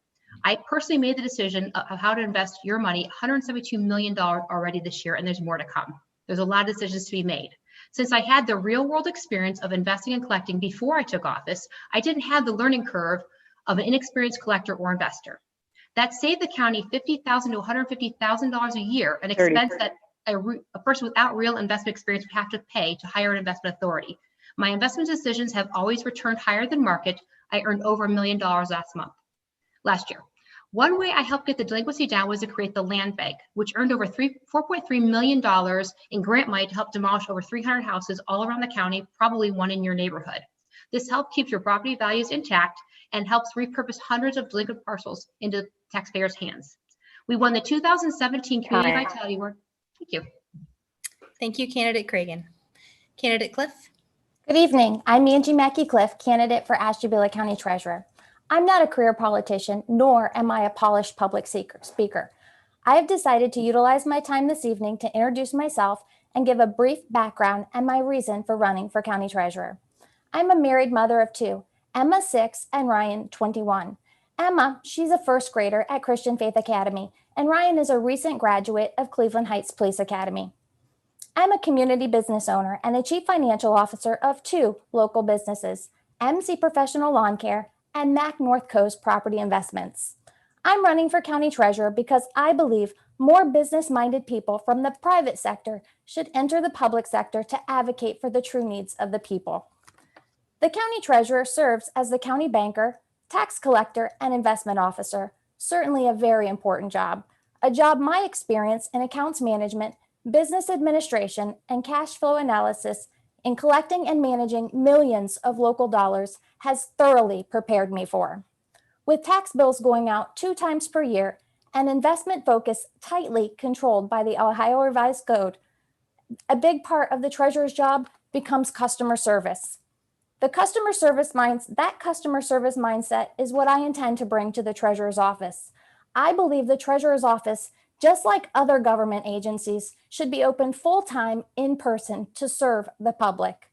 As a business owner and taxpayer, I know how frustrating it can be when you're met with an open door or a closed door instead of a friendly face. Our treasurer's office is the only treasurer's office in the state of Ohio that closes to the public at noon on a daily basis. I believe you deserve better. You deserve both experience and a customer service mindset, and that includes being open to serve your needs. So I humbly ask for your vote on November 3rd, Angie Mackey-Cliff for Ashtabula County Treasurer. Thank you, Candidate Mackey-Cliff. Candidate Mackey-Cliff, I'll have you start with the questions this evening. How would you increase the efficiency of this office? I'm sorry, could you repeat that? Of course. How would you increase the efficiency of this office? Well, first off, in order to increase the efficiency of anything, you have to be able to identify the deficiency. So for me, I believe that 1, opening the office to the public so that you can serve them throughout the business day would help increase efficiencies. Secondly, I would like to look into a system of automations, which clearly is not something that I could guarantee, but I would definitely like to look into. If we could utilize a systems of automations at the county level, that would not just benefit the treasurer's office, but every office within the county seat. Within my business, I utilize automations on a regular basis. We could notify taxpayers when there are delinquent taxes, when there are tax bills due, and then we could reduce the uses of paper, of ink, of stamp, and it would make us much more efficient. Thank you, candidate Mackey-Cliff. Candidate Cragen? Thank you. Yes, when I first ran, I said all those wonderful things too. I was going to be open from 6 a.m. to 7 p.m., weekends and everything, and get all kinds of new wave technologies. And guess what? We are very efficient now. When I first was elected, there were 7 full-time and 1 part-time employees in this office. I'm down to 4 full-time staff, and I get assistance from a part-time person at the land bank. We are open full-time during tax collection. After tax collection, my staff works on their delinquent calling list and other tasks. And that is why we're at a 97% collection rate and the lowest delinquency in the last couple of decades. We have increased efficiency in the payment plan process, in the payment process, and also in the way we handle the customers. I think that our efficiency continues to increase. We meet with my staff every day to talk about it, and I'm very happy with my staff. Thank you. Thank you, candidate Cragen. Candidate Cragen, I'll have you start the next question. How will you work with people having difficulty paying their taxes to avoid negative consequences for them? That's a great question. The Ohio Revised Code does dictate what I'm allowed to do when it comes to taxes not being paid. I developed a very flexible payment plan as soon as I took office. My predecessor only had what was called a 5-pay plan. You had to pay 20% of your delinquency with every tax bill. I developed a monthly payment plan. I developed an automated withdrawal system, so it comes right from their account if that's an able process. And we have met with them and redrafted their payment plans. I have a full-time employee dedicated to payment plans, so that is something we do quite frequently. There are other actions I'm allowed to take in order to collect taxes, but to work with the people, you have to really ask them to work with us, and we dedicate this payment program process to them. Thank you. Thank you, candidate Cragen. Candidate Mackey-Cliff?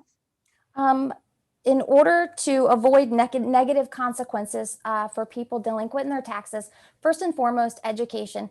There are payment options in place right now, that is true, but I think a lot of people don't know about them. So education and letting them know that those options are available to them. Secondly, I would end the current practice of selling delinquent tax certificates to out-of-state predatory tax certificate companies that only seek to turn a profit on the misfortunes of our taxpayers. Thank you, candidate Mackey-Cliff. Candidate Mackey-Cliff, I will have you start the next question. Why are you running for this position? Oh, well, I'm running for the position of county treasurer because I honestly believe that more qualified, business-minded people from the private sector should be entering the public sector to advocate for the true needs of the people. I believe that there are too many career politicians or lifelong bureaucrats that are in office who have lost sight of the true focus, which is customer service, the people, the taxpayers of this county. And we need to bring that customer service mindset with the proper qualified, experienced people. We need to bring those business mindset and customer service mindset back into government. Thank you, candidate Mackey-Cliff. Candidate Cragen? Thank you. I'm running because my staff and I have performed a very efficient and customer-focused office. I want to continue those efforts. We're not done. Our delinquency continues to decrease. Our collections continue to increase despite things like the pandemic. I have led this office through several different economic recessions, and we have fared out quite well. I'm very proud of my staff who offers excellent customer service. I hire from the service industry, and they know how to make the customer happy and get the answers to their questions. I'm very happy with the programs that we've set forth. I'm not done in creating those programs and creating additional efficiencies for my office. Thank you. Thank you, candidate Cragen. Candidate Cragen, I'll have you start the next question. Thank you. What is the biggest challenge in Ashtabula County, and how would you address it? One of the biggest challenges I noticed when I first took office was what was called the zombie houses, the houses that got left after the foreclosure, and that is quite an issue. So under Ohio Revised Code, the treasurer not may, but shall file foreclosure at certain points, or shall have the prosecutor file foreclosure. It's not an option. It's not a pick and choose. It's something that needs to be done. I have used very much discretion that I can to not file foreclosures aggressively. But we know these zombie houses exist and we have to get rid of those. So sometimes foreclosures are absolutely necessary. And again, with the land bank, we developed a program to be able to take down these houses to help improve the neighborhood values with regard to empty, blighted houses that are often attractors of drugs and crime. So that is a program that we have developed to help with that. Thank you, Candidate Cragen. Candidate Mackey-Cliff.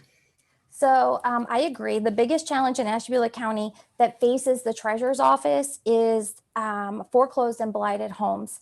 And one issue that I see is that under the Ohio Revised Code, the treasurer does have the option to sell delinquent tax certificates. You have the option, it is not a requirement of you. And the current treasurer's office has chosen to sell delinquent tax certificates to an out-of-state tax certificate company. The maximum allowable rate by Ohio Revised Code is 18%. You can choose what company to do business with. You don't have to do a business with a company that chooses that rate. And that is a company that we have currently chosen to do business with. A person who's already delinquent on their taxes certainly can't afford a rate that high, and it will increase the likelihood of foreclosure. For me, I think that we should hold those tax certificates in-house at a more digestible rate to prevent the likelihood of foreclosure. And then we can work with the taxpayer, and we are the ones accountable to them. Thank you so much, Candidate Mackey-Cliff. Candidate Mackey-Cliff, I'll have you start the next question. Please explain how you see the role of county treasurer, pertains to safeguarding the health and well-being of your constituents. How I see the role of county treasurer safeguarding the health and well-being of our constituents. Wow, that's a difficult question. Well, certainly the role of county treasurer is the county banker, the safekeeper of the money. So I guess the role of the safekeeper and well-being of the constituents, is that what you're asking? I'm sorry. Let me try to rephrase this a little bit. Can you explain how you see the role of county treasurer as it pertains to safeguarding the health and well-being of the constituents? Well, you're keeping someone else's money. You're safeguarding someone else's money. So you're collecting someone else's money, you're banking someone else's money, you're protecting and safeguarding someone else's money. All of the money that comes into the treasurer's office isn't yours. It belongs to someone else. So you're being tasked with safekeeping and safeguarding and investing someone else's money. So that's certainly an important job, to be the protector and the keeper of the money that belongs to everyone else in the county. Thank you, Candidate Mackey-Cliff. Candidate Cragen. Thank you. First of all, I established a land bank to help get rid of some of the blighted houses that are in our neighborhoods, which cause or increase crime and drug activity. And that definitely increases the health and well-being of our citizens. I also offer payment plans to help with the mental health of our citizens, so that when they are falling tax delinquent, we work with them on a very flexible plan. To comment on the question about the tax liens, I am required to file foreclosure when a parcel is so far delinquent. However, as an alternative to me filing a foreclosure right away and costing $3,000, I can sell a tax lien, and they have an additional 18 months to attempt to recover their property if they're still there and they want that property. So that actually gives them additional time before foreclosure is filed. It also saves the county money because the foreclosure is filed by the third party and all expenses are borne by them. Thank you. Thank you, Candidate Cragen. Candidate Cragen, I'll have you start the next question. Please discuss your education as it relates to this position. Thank you. As I mentioned, I was educated locally at Harbor High School, so I know the community very, very well. I also went to Kent State Ashtabula branch for my bachelor's degree. So again, that's helped me stay in the community, where I earned my bachelor's of business administration with an accounting major. And those both are important, business and accounting, in this position. My master's degree in business administration with a management background helped me immensely with my investment duties, as well as my collection duties and my management of my employees. Thank you, Candidate Cragen. Candidate Mackey-Cliff. So my education is in science, specifically respiratory therapy. So my education isn't in accounting or business administration. However, I have taken courses in bookkeeping, as it pertains to my business. But to quote Pickaway County Treasurer Ellery Ellick, he said, "I believe requiring someone to hold an accounting certification would narrow the field of candidates and would shut someone out with equal knowledge 30 and seconds. experience."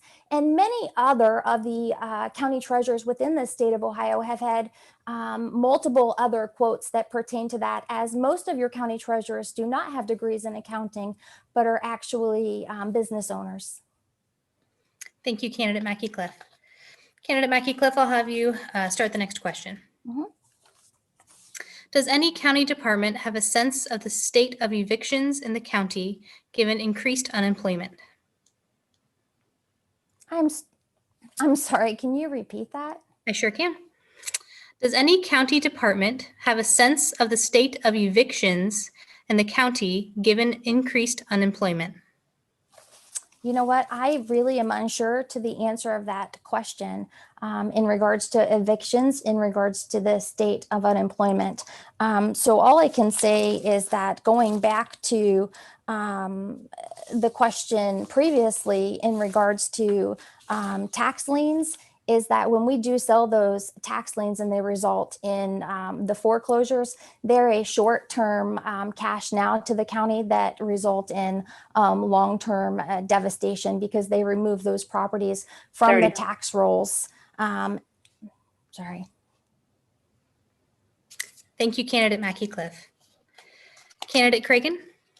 Yes, I actually work with the prosecutor on ceasing the residential foreclosures during the COVID pandemic and when the unemployment spiked, so that we weren't affecting people and kicking people on the streets when they were told to stay home anyways. So I worked, I reached out to Prosecutor Cooper immediately, and we worked on a plan to cease those residential foreclosures, which have not yet resumed. And we are just now resuming other types of foreclosures, but we did have a keen eye on that.